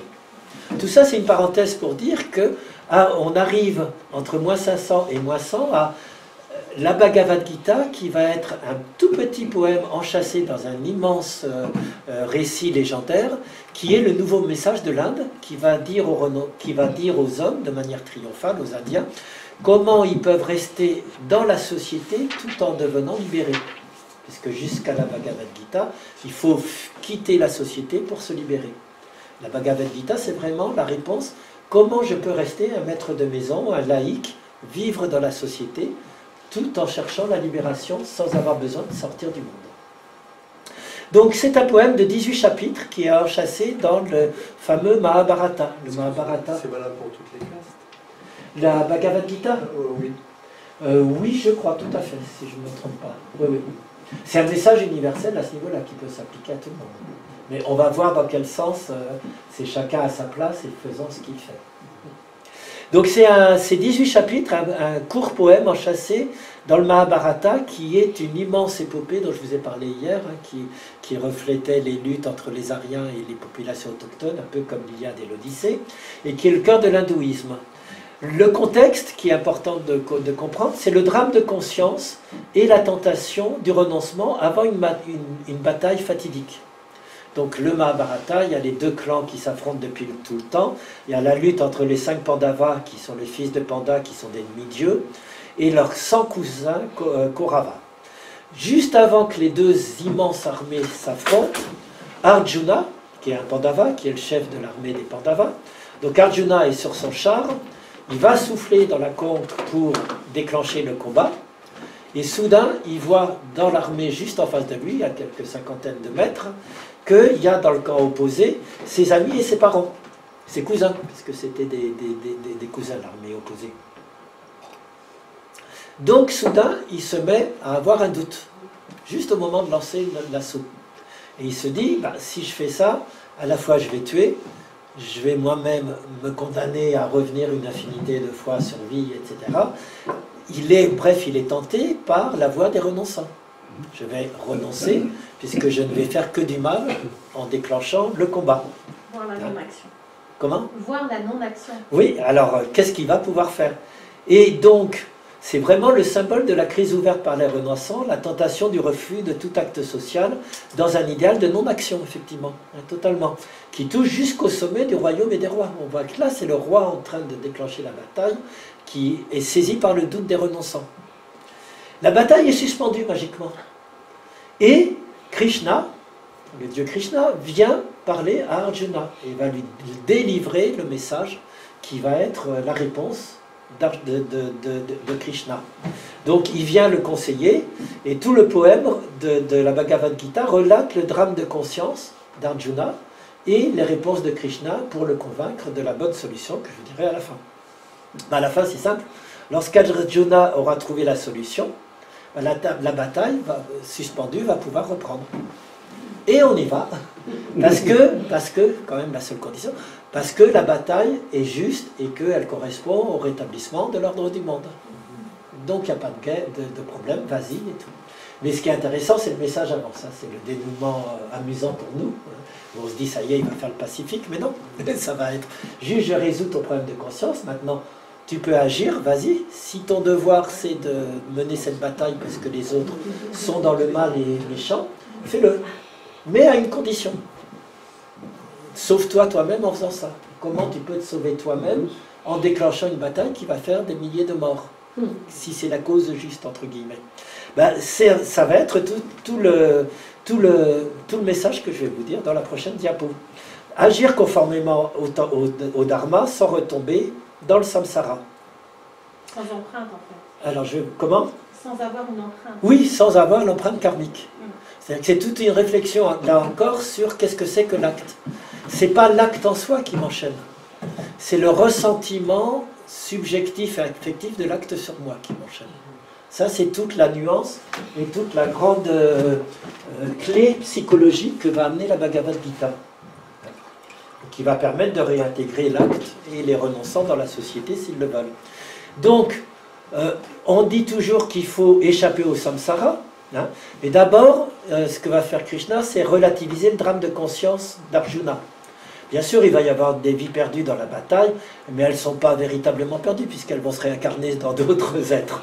Et puis, ça sera selon les mérites de chacun, donc ce sera la responsabilité de chacun. C'est une manière de relativiser ce qui va se passer. Mais surtout, ce qui est deuxième chose, la vie et les actes sociaux, de toute façon, il faut les faire pour suivre et pour reconsolider l'ordre du monde, sans remettre en cause le bon fonctionnement de la société, les devoirs de la famille, de la profession, de la caste. c'est faire la guerre pour Arjuna, ce sera servir pour les serviteurs, c'est très conservateur quand même, en même temps, hein, bien entendu, ce sera faire du commerce de manière sans faire de profit inutile pour les commerçants, etc. Faites ce que l'ordre du monde fait que vous devez faire pour continuer à persévérer la vie. Par contre, vous pouvez, à chaque fois que vous faites un acte, purifier vos actes pour ne pas en avoir des effets négatifs et pour respecter l'idéal des renonçants. En reprenant leur pratique, vous allez voir comment. La clé de la solution, c'est une seule phrase, agis indépendamment des fruits de l'acte. Agis indépendamment des fruits de l'acte, ça veut dire réfléchis à l'acte que tu vas faire, est-ce qu'il est conforme au dharma, est-ce qu'il est conforme à ce qui doit être ou non? Première question. S'il est conforme au dharma, à ce qui doit être, y compris si c'est une guerre, dans le cas de la Bhagavad Gita, vas-y à une seule condition, ne cherche rien que le fait que le dharma doit se dérouler.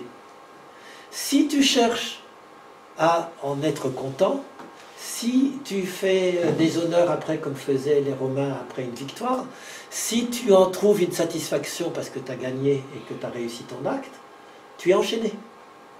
Abandonne le fruit positif de l'acte.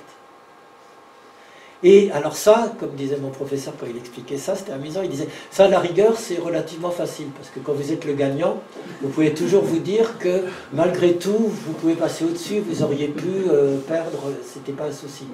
Vous êtes au-dessus de tout, vous êtes triomphal, triomphant. Mais il disait, c'est beaucoup plus dur sur le deuxième versant. Agir indépendamment des fruits de l'acte, quand ça va pas.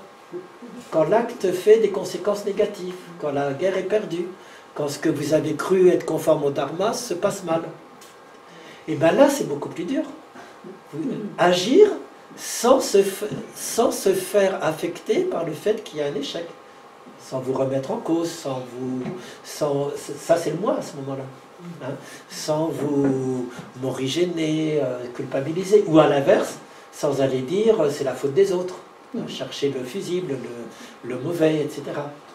Donc agir indépendamment des fruits de l'acte, ça doit se faire avant même d'agir.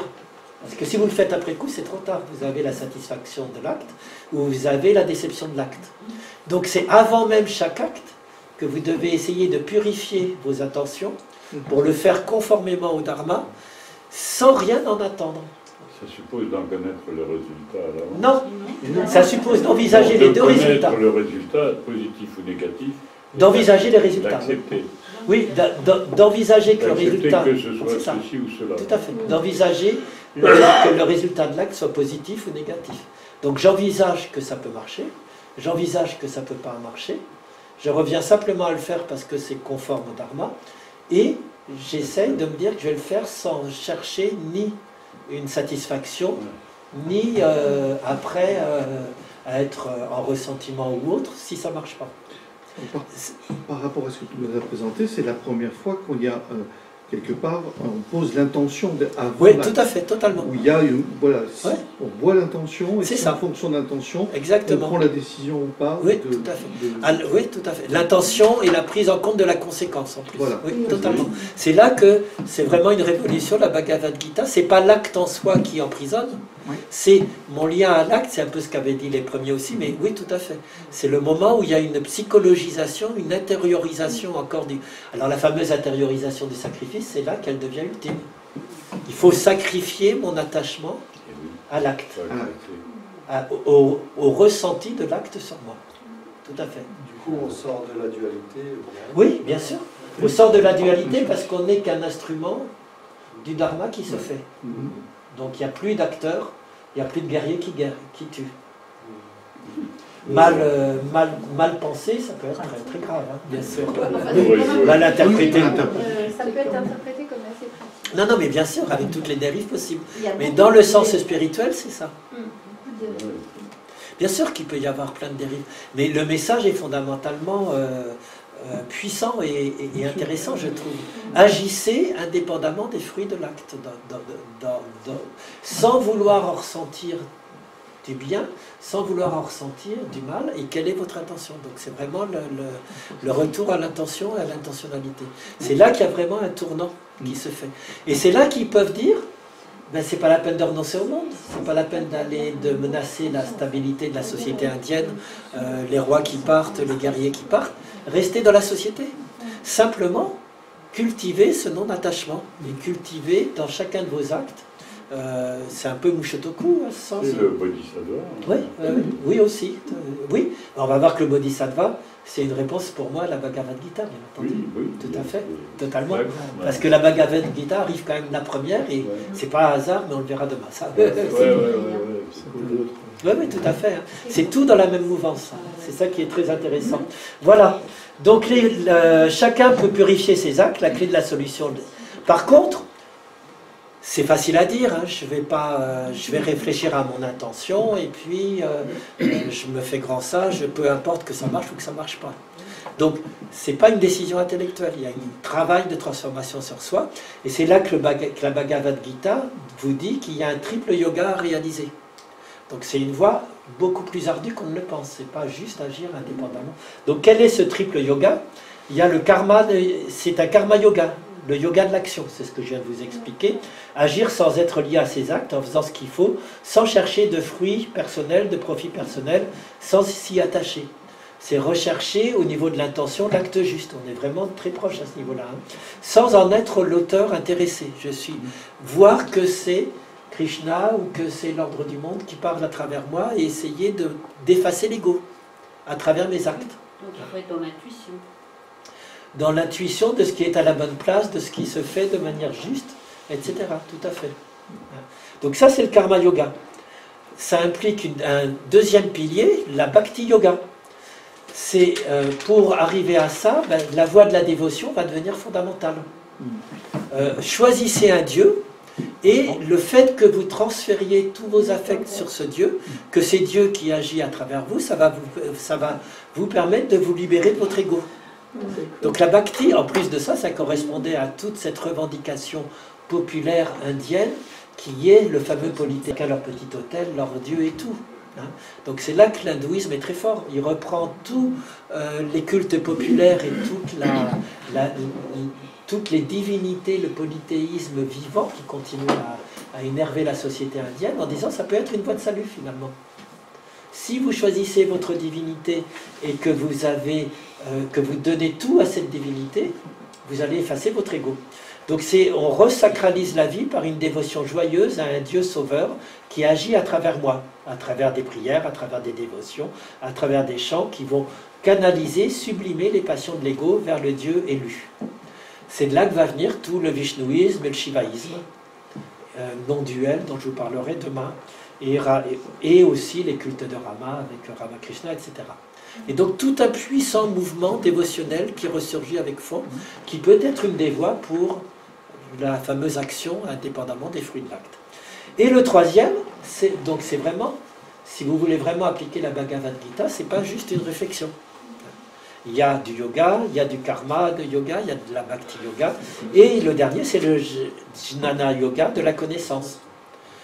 Développez votre propre connaissance pour comprendre quel est le vrai soi non duel, qu'au fond de vous, vous n'êtes pas un ego, vous êtes Atman Brahman, et que c'est Atman Brahman qui doit vous guider, et non pas votre ego à ce niveau-là dont vous devez vous détacher.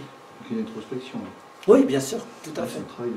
C'est la fameuse philosophie upanisadique d'épurer ce qu'on croit être soi pour retrouver ce qu'on est au plus profond. Donc comme vous le voyez, c'est vraiment très développé. Ouais. Une question, le Bhakti Yoga a donné la Bhakti, oui, c'est ça, qui est un courant fort, oui, totalement.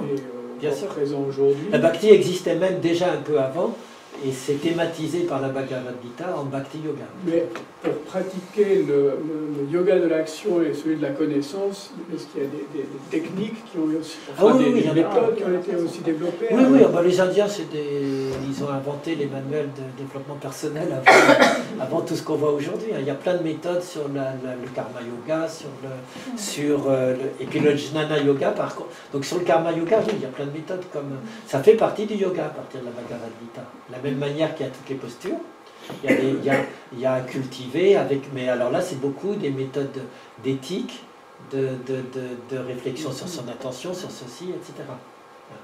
Et l'Ajnana Yoga, bah, c'est la voie d'aller dans les Upanishads, de faire une réflexion avec un maître sur qui on est profondément et tout. Ça a relativement peu traversé les frontières de l'Inde. Le Karma Yoga par rapport à des auteurs comme de la Bhakti, qui peuvent être... c'est la Bhakti dont on entend le plus parler. Et là, je me souviens plus du traduit aussi. Et je me souviens plus duquel je pense. Je pense pas que ce soit Vivekananda, mais il y a un des grands auteurs hindouistes qui parle énormément du Karma Yoga. C'est Vivekananda, hein, je crois, ouais, c'est ça. Il parle énormément du Karma Yoga, hein, Vivekananda. Tout à fait, merci. Ouais, mais ça c'est vraiment moderne. Ouais. C'est très tardif. Oui, oui, mais donc, quand ça arrive en Occident, même le Karma Yoga, on trouve. Hein, tout à fait, au contraire. C'est vraiment de se réaliser à travers les actes. À travers des actes purifiés, etc. Voilà, donc ça c'est pour vous montrer que la Bhagavad Gita c'est beaucoup plus riche et puissant qu'on ne le pense à ce niveau-là. C'est vraiment Et puis c'est surtout une synthèse de l'Inde à ce niveau-là. Alors, comment? Il faut le lire. Oui, oui, tout à fait. Alors vous avez, moi, une des traductions que je préfère, c'est quand même la toute simple, mais qui est très spirituelle, de Sri Aurobindo, les chez Albin Michel. Alors les spécialistes la critiquent parce qu'elle n'est pas parfaitement sur les termes, mais au niveau de l'esprit, c'est vraiment celle que je conseille. Quelques citations pour finir sur ça, et après je vais passer au bouddhisme. Sur la citation de la Bhagavad Gita, la clé du karma yoga, renoncer aux fruits de l'acte. Eh bien, il a disparu. Les choses apparaissent, se déploient, disparaissent. Souillure, c'est ça. Donc, pour vous donner une explicitation de ce karma yoga,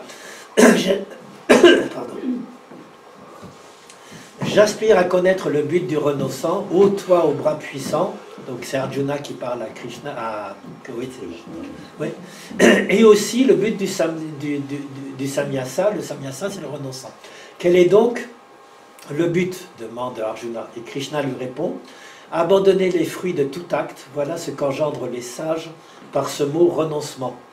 Et ce que les grands érudits nomment sannyasa, donc le renoncement, c'est l'état même de l'homme qui pratique ce renoncement. On ne doit nullement renoncer aux actes de sacrifice, donc on va réintégrer le sacrifice aussi, d'austérité et de charité. Il faut certes les accomplir. Au vrai, ces sacrifices, ces austérités, ces charités sanctifient même les grandes âmes, mais toutes ces pratiques, il faut les accomplir sans en attendre aucun fruit, seulement par sens du dharma.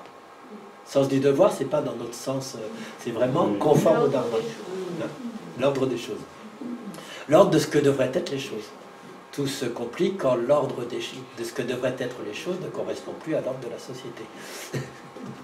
Alors, une autre citation sur la complémentarité de la dévotion bhakti et de la connaissance. Ceux qui concentrent leur esprit sur moi pour m'adorer en bhakti yoga, avec une éternelle constance, ceux-là sont dotés de la plus haute foi. Ceux-là sont mes meilleurs fidèles, ils sont les plus grands yogins. Donc vous pouvez choisir d'être essentiellement dans la bhakti yoga. Ceux qui adorent l'absolu, l'indéfinissable, le non différencié, l'omniprésent, l'inconnaissable, tout en tout, l'immuable, l'éternel, en maîtrisant le jeu de leurs organes et en ayant la conviction d'identité avec toute chose, Tadvamasi, tu es cela. Ceux-là aussi, ils font du jnana yoga, ils sont occupés à faire le bien de tous les êtres, et ils vont me rejoindre, ils viennent à moi seuls. Mais pour ceux dont l'esprit s'est donné à l'absolu non manifesté, la difficulté de la lutte est beaucoup plus grande sur le chemin à parcourir. Donc ça, c'est le karma yoga, et c'est pour ça qu'il faut les trois. Il ne faut pas simplement l'un des trois. C'est vraiment l'union des trois qui, dans la Bhagavad Gita, peut permettre d'avancer. Je ne comprends pas la dernière... Alors, je vais y revenir. Il dit que chacune des trois voies, vous pouvez arriver à la délivrance par les trois. Mais celles qui sont les plus puissantes, c'est la bhakti, la connaissance upanishadique, et puis l'autre est beaucoup plus difficile si vous la faites seule, si vous la faites indépendamment des autres voies. C'est ça. Si vous essayez de faire un karma yoga simplement en vous répétant il faut que je ne sois pas prisonnier des fruits de mon acte, ça ne va pas marcher. Voilà, il faut un travail sur soi plus profond et une compréhension, une sagesse profonde aussi. Donc tout ça, c'est l'au-delà du moi. Il faut aussi un maître. Comment?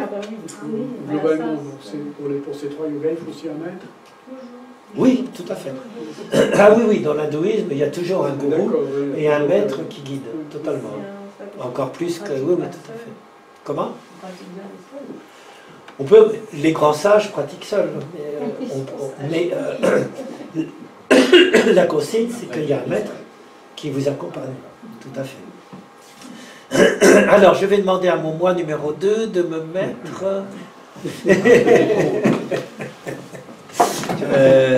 le J22, s'il te plaît. Ça veut dire que je suis le moi numéro 1. Je te laisse interpréter. Sauf que tu l'as pas mis sur le bureau, apparemment. Si, il est sur le bureau. Voilà. Il est où celui-là? Il y a juste la J2. Ouais, mais c'est du PDF. Ah merde, alors il faut qu'on le remette. D'accord. Alors je vous propose juste 2 minutes. Le temps qu'on... Mais on fera la pause après, comme on l'avait dit, à quelle heure on avait dit? À 17h. Comment? 17h. 17h. Donc prenez juste 2 minutes pour vous détendre les jambes. Pendant ce temps, je fais mon travail. Hein? Ça sera 17h 2 minutes. Voilà. C'est sur le verbatim ou c'est... Ah bah eux c'est impressionnant. Il y a un truc qui savent faire... Ouais. Ah, il y en a, Ah bah eux c'est impressionnant. Il y a un truc qui savent faire... Ouais. Ah, il y en a, Ah bon? Alors, Vous étiez en harmonie. En non-dualité. donc on va reprendre si vous voulez bien. Non, puis je vais rebondir sur la vie. En plus, il faut rester là. Donc tout ce qu'on a vu jusque-là. Rien par rapport à ce que nous avons. Voilà, exactement. Oui, là c'est important. Là c'est dans le domaine. Alors,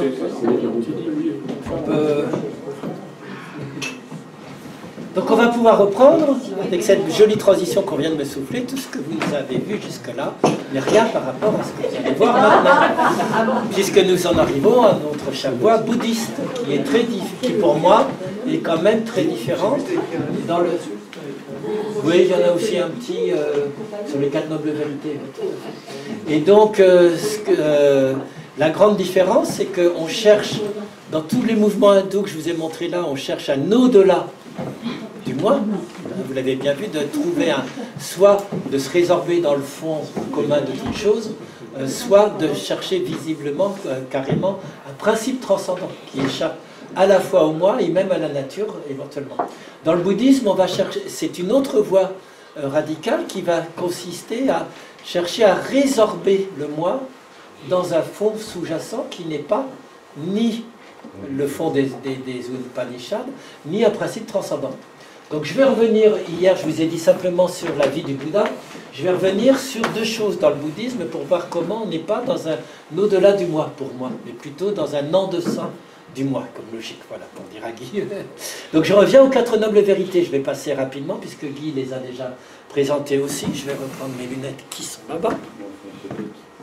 Donc dukkha, on a vu que c'était essentiellement le mal-être, ça ne fonctionne pas bien ensemble, ce n'est pas bien agencé, l'insatisfaction qui en résulte, qui est liée au changement perpétuel. Dans les textes bouddhistes, il y a 8 formes de souffrance. La naissance, les désirs insatisfaits, les douleurs et les chagrins, d'être séparé d'êtres aimés, d'être unis à des êtres qu'on n'aime pas. Quand on travaille dans un milieu professionnel toxique par exemple, ou avec des gens qu'on n'a pas envie, la maladie, la vieillesse, la dégénérescence, la mort. Tout ça, ce sont les 8 principales sources de souffrance du Bouddha. La cause, donc ça c'est dukkha, le mal-être. Alors moi je m'amuse toujours à dire, alors je préfère, moi j'aime bien mal-être, comme je vous dis, plutôt que souffrance. Vous allez voir, parce que ça permet de faire un jeu sémantique dessus. Première noble vérité, mal-être, tout est mal-être. Tout est plus ou moins à fonctionner de manière parfois bien, parfois pas bien. Il y a toujours des insatisfactions. Les psychanalystes diraient c'est la loi du manque qui est inscrite dans tous les désirs, dans tous nos actes, etc. La deuxième noble vérité, c'est quelle est la cause de ce mal-être, de cette souffrance? C'est tanha, la soif de plaisir changeant. C'est à la fois la soif d'être sur un mode permanent et la soif de ne pas être. Donc ce qui est très intéressant, pour moi en tout cas, dans les 4 nobles vérités, c'est que tout est mal-être, ok, mais qu'est-ce qui cause le mal-être?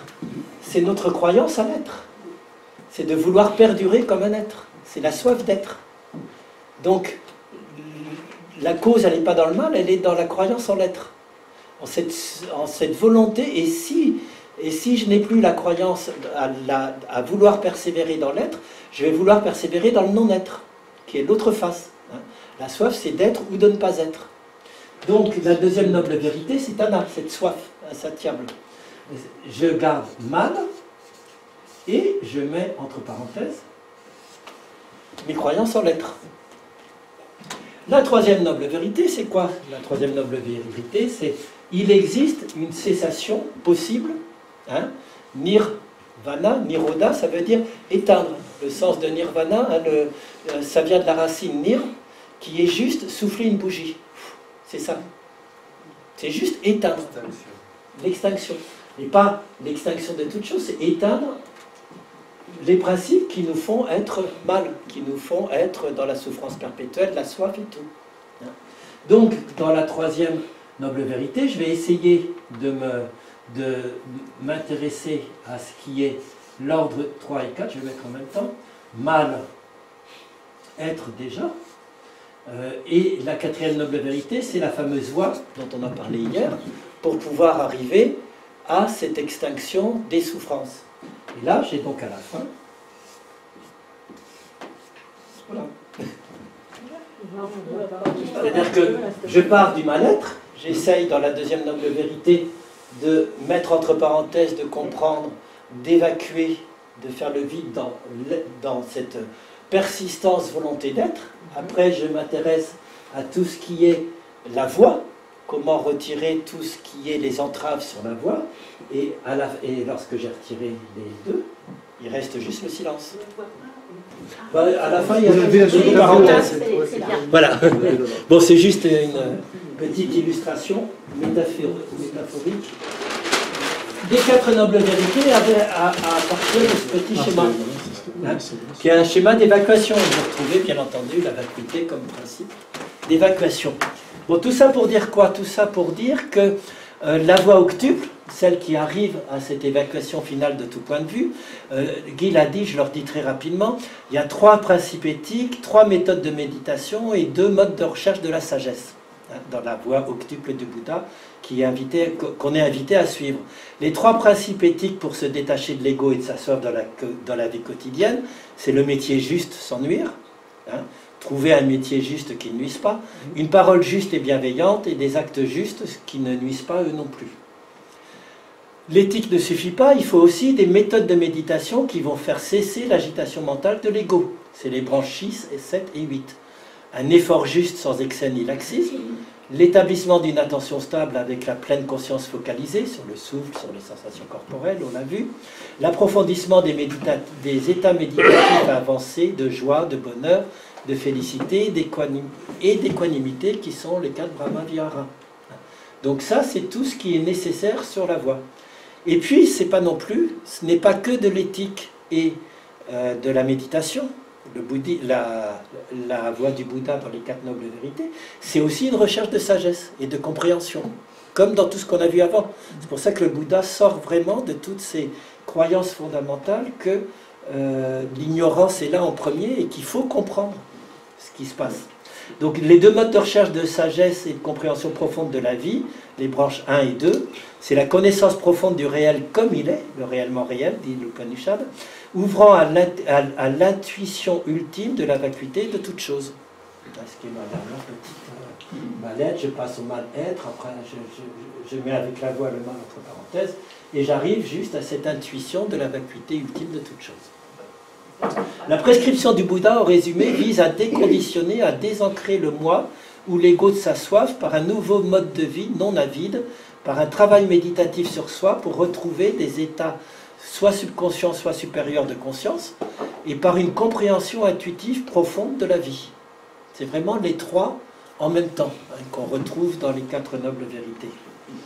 Alors on va voir qu'est-ce que ça va également. Donc tout ça, c'est le premier pilier. La deuxième chose qui me semble importante quand on revient, donc là je suis vraiment avec le Bouddha historique et le bouddhisme ancien. Hein. C'est justement de comprendre tout ce rapport au soi, au non-soi et au moi. Donc j'ai un peu récapitulé là les différentes choses. Dans les textes du Bouddha ancien, c'est vraiment sans arrêt, d'ailleurs c'est comme ça que tu avais commencé hier, quand le disciple dit au Bouddha dans le Parinirvana Sutra, tu nous as sans arrêt dit qu'il n'y a pas de soi. Donc c'est vraiment quand même l'enseignement essentiel du Bouddha. Le non-moi et le non-soi. Donc on va revenir un petit peu là-dessus. Il n'y a pas de moi, ce que nous nommons moi, auquel nous nous identifions, n'est en fait qu'un composé impermanent, perpétuellement changeant, constitué de 5 agrégats ou fonctions d'attachement. Je pense que vous commencez à être bien briefé là-dessus, avec Guy et puis un petit peu moi, bien entendu, là-dessus. Il n'y a pas de conscience réflexive hypostasiée, c'est ce que je vous ai montré, qui est très intéressant, qui est confirmé par les neurosciences aujourd'hui. J'ai une très belle citation du Bouddha que j'ai condensée parce que malheureusement je n'avais pas la place de mettre tout, mais qui est une réfutation absolument géniale en moins 400 du cogito cartésien. Il vous dit, s'il y avait un homme pour dire « je montrerai l'apparition, le départ, la disparition, la naissance, l'élargissement, le développement de la conscience », indépendamment de la conscience de la sensation, indépendamment de la conscience des perceptions, indépendamment de la conscience des formations mortales, il parlerait de quelque chose qui n'existe pas. Dans la suite du même texte, il dit « ô stupide » ou quelqu'un qui lui dit « mais la conscience existe en soi », lui dit « ô stupide, où m'as-tu jamais vu prêcher quelque chose comme ça ?» Celui qui parlerait d'une conscience auditive, qui passerait à une conscience visuelle, à une conscience ceci, dirait des stupidités. À chaque fois, c'est la condition de la conscience qui fait cette émergence de la conscience. On l'a très bien vu ce matin.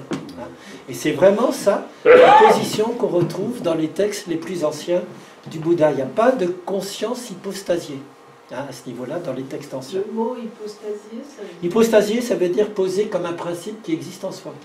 La conscience n'est que intentionnelle. En philosophie, c'est la phénoménologie de Husserl dit toute conscience est conscience de quelque chose. La conscience en soi n'existe pas. Elle est toujours liée à une condition, et à un objet, une intention à laquelle elle se réfère. Et ça, c'est ce qu'avait compris le Bouddha 400. D'ailleurs, pour moi, c'est flippant parce que ce terme de conscience qu'on utilise aussi comme conscience fondamentale, donc la laya, qui est le principe absolu, qui est la vacuité aussi, en fait, n'est pas une conscience. Ben oui, c'est pour ça que pour moi, c'est une très mauvaise traduction. Parce que si on pose, mais j'en parlerai demain, si on pose alaya comme une 7e ou une 8e, et les Chamorro comme une 9e conscience, on retombe, pour moi en tout cas, en historien des religions, on retombe dans une substantification de la conscience. Exactement. En disant qu'il existerait une conscience au-dessus de tout ça. Et on oublie que Bouddha a dit, si vous pensez qu'une conscience existe au-dessus de tout ça, qui passe de l'une à l'autre, ô stupide, vous êtes en train de... Tout à fait. Alors est-ce que c'est le mot conscience? Moi je pense que c'est très mal. C'est problématique. Tout à fait. Alors je peux répondre déjà là. Moi je n'ai eu la réponse que dans un enseignement de Dzogchen. Dans une retraite de Dzogchen où le maître a vraiment été très très puissant là-dessus en disant mais... donc je peux vous le communiquer, c'est de dire conscience alaya, ça veut rien dire quelque part, parce que si vous croyez que c'est une entité, que c'est un fond de toute chose, vous avez une perception statique, vous avez une perception métaphysique, c'est quelque chose. Mais en fait, et on a reproché au Yogacara, dont je vous parlerai demain, on leur a reproché de ramener le soi subrepticement dans leur valise. Comme disent les bouddhistes Madhyamaka, vous ramenez le soi avec votre conscience alaya. Et le Dzogchen que je enseignais très bien à ce niveau-là, il disait, en fait, si on comprend vraiment alaya, c'est un processus sans fin. Ça ne décrit aucune entité, aucune réalité qui existerait en soi de manière absolue. Ça décrit simplement le processus d'apparition, déploiement, disparition perpétuelle des choses. C'est pas un fond comme un réceptacle où viendrait, comme on le croit souvent dans les traductions. Non, c'est le processus de production. Et si on reste dans cette interprétation que la conscience alaya est simplement le phénomène de production perpétuelle des choses et des phénomènes, on est bouddhiste, d'après lui. Si on substantifie en disant c'est une 7e, une 8e, une 9e conscience, une ceci, on retombe dans la métaphysique. Bon, mais ça, c'est une interprétation possible. Et beaucoup de courants bouddhistes actuels posent que c'est une 8e conscience transpersonnelle, etc. Ils vont faire le lien avec des New Age et tout. Pourquoi pas? C'est simplement pas conforme aux intuitions originelles du bouddhisme pour moi. Mais ça existe, hein. Il y a beaucoup de courants. C'est une question de formulation, en fait. Je pense, moi, que c'est une question de formulation, mais qu'il y a une formulation qui retombe, et de traduction, tout à fait. Oui, oui, tout à fait. Parce que, bon, mais là, je suis en train de brûler toutes mes cartes, je m'y tant pis, c'est pas grave. Mais sur le mot soi, hein, le fameux soi en japonais dans le zen, c'est jiko, hein, jiko, qui a été traduit très improprement par soi, petit soi et grand soi, on verra ça demain. Et Uchiyama, qui est un moine zen que j'aime beaucoup, qui a écrit Ouvrir la main des pensées, qui est un très beau livre. On l'a tellement embêté avec cette traduction de soi, donc il existe un soi, mais alors le soi avec un grand S, c'est pas le petit soi, etc. Il faut savoir d'abord qu'en japonais, il n'y a pas de majuscule. Donc déjà, ça montre les problèmes des traducteurs qui inventent des majuscules et des minuscules. Et à la fin de sa vie, Uchiyama était tellement agacé par les incompréhensions des Occidentaux qu'il a dit j'aurais jamais dû accepter la traduction de Jiko par soi. En fait, ce que je veux dire, c'est vie, toi. C'est la vie. C'est pas. Donc, alors là encore, j'en reviens à l'aya comme un processus. Si on dit c'est simplement le processus transpersonnel dans lequel tout apparaît, se déploie, disparaît, on est dans une perspective bouddhiste non. Dans l'esprit du Bouddha originel, où il n'y a pas de substantification. Il faut juste passer de la croyance en une entité, un contenant, un réceptacle, au processus en train de se faire perpétuellement changeant, qui n'a pas de début ni de fin, qui est le processus de la vie. Voilà. Une conscience impersonnelle qui est vacuité. Oui, mais c'est pas une conscience. C'est un processus. C'est le terme. Oui, mais c'est toute la... Par rapport à l'esprit seulement, par rapport à l'incité même. Oui, bah alors, inciter, pour moi, c'est une bien meilleure traduction. Oui, c'est juste ce qui est tel. Mais on va y revenir demain. Demain, ce sera. Mais c'est passionnant tout ça, hein, effectivement. Et c'est des subtilités de langage. On peut se tromper. Oui, ou on peut aller dans des voies différentes. Parce que je ne sais même pas où est la vérité ou l'erreur. Oui. Du coup, juste si j'ai bien compris, c'est qu'il n'y a pas de conscience constante. Non, tout à fait. C'est qu'une conscience. La conscience est ponctuelle, comme on l'a vu. Oui, c'est ça. Dynamique. Exactement. Du coup, j'étais pas là ce matin. Ouais. Ah non, pas désolé. Mais du coup, moi, j'associe ça un peu à la persistance rétinienne de se dire, on a une impression de continuité parce que on a une nouvelle conscience d'autre chose qui s'active, alors que la précédente est encore. Et puis mon cerveau recolle toutes les images discontinues, on a une continuité. C'est ce qu'on a vu ce matin en neurosciences. Oui, tout à fait, totalement. Ben, je te passerai si tu veux, tu me demanderas les diapos de ce matin. Voilà. Donc, sur la conscience réflexive, il n'y a pas de conscience dans les textes anciens, en tout cas. Mais à un moment donné, avec le Yogacara, on pose à l'aya, est-ce que c'est une conscience transpersonnelle? Est-ce que moi, je suis plus proche dans l'interprétation du maître Dzogchen, qui dit ce n'est que la description du processus sans fin de la vie qui se fait, se défait, se recrée perpétuellement. Un fond vital cosmique, quoi. Est-ce que ce serait synonyme de la vacuité? Oui, parce que, bien sûr, parce que la vacuité, c'est le fait que dans ce processus perpétuellement changeant, rien ne s'arrête jamais dans une forme définitive. Tout est toujours vide d'être propre, vide de forme.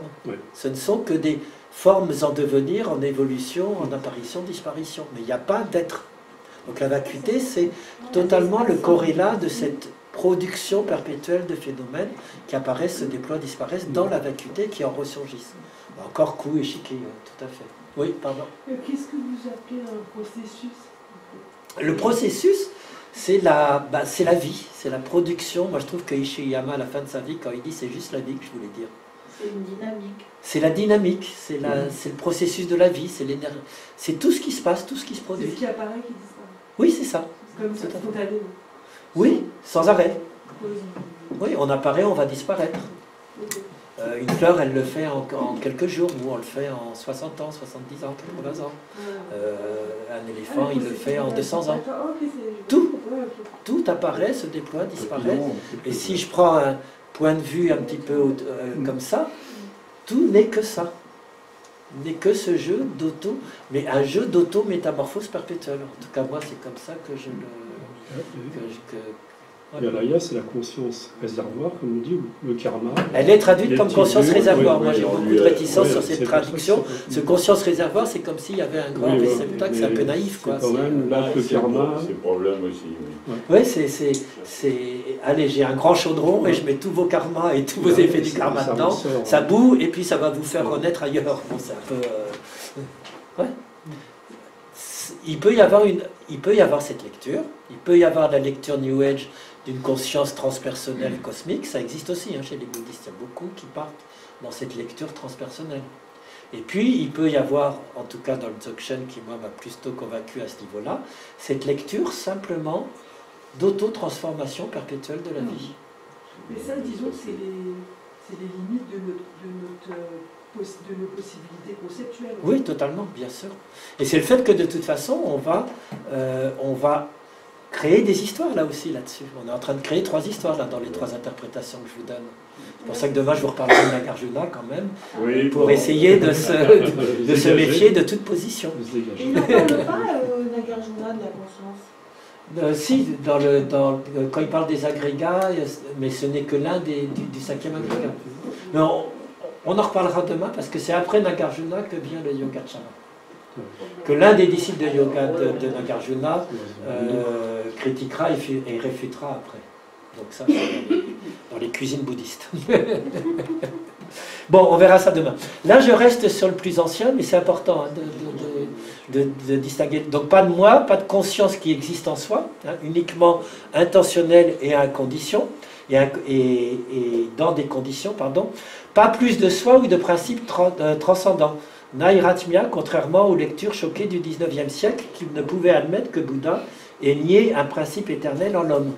Donc ça, il y a vraiment, dans les histoires de la philosophie indienne, là, il y en a une récente qui est sortie il y a quelques mois où elle insiste très fortement là-dessus, il y a moins d'un an, qui donne très fortement là-dessus aussi. Et en histoire des religions, c'est vraiment, Bouddha a quand même une posture révolutionnaire à ce niveau-là, au niveau philosophique, en niant l'Atman. Il ne faut pas oublier que c'est le principe de base de la religion hindoue. Il ne dira jamais qu'un Dieu existe, il nie l'Atman, il n'y a pas besoin de sacrifice, il accepte les femmes et les sans-castes, etc. Il a une posture en rupture. Ce qu'on oublie, il a vraiment une posture radicale à ce moment-là, à l'époque où il apparaît. Et sa négation de l'Atman, elle est vraiment... Donc il y a 2 choses sur le soi à dire. Il y a d'abord la négation de l'Atman, et après la position apophatique. Je finirai par ça. Donc la négation du soi, elle est très explicite. La racine de la douleur, je vous l'ai montré, c'est la croyance en l'être. Ce qui se cache derrière, c'est la croyance en l'Atman. C'est parce qu'on croit en l'Atman, donc quand il dit ça, il vise tous les hindous. Si vous croyez, si vous cherchez un Atman, vous êtes en train de vous réenfermer dans l'illusion.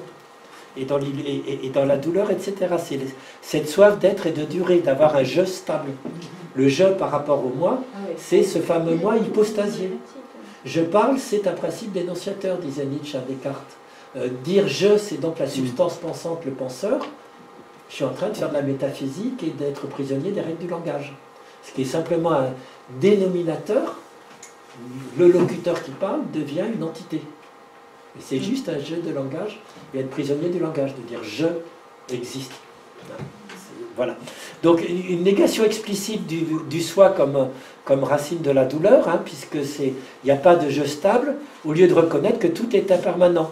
Vasubandhu, un philosophe bouddhiste célèbre, va vous dire le fruit de l'arbre vient de sa graine.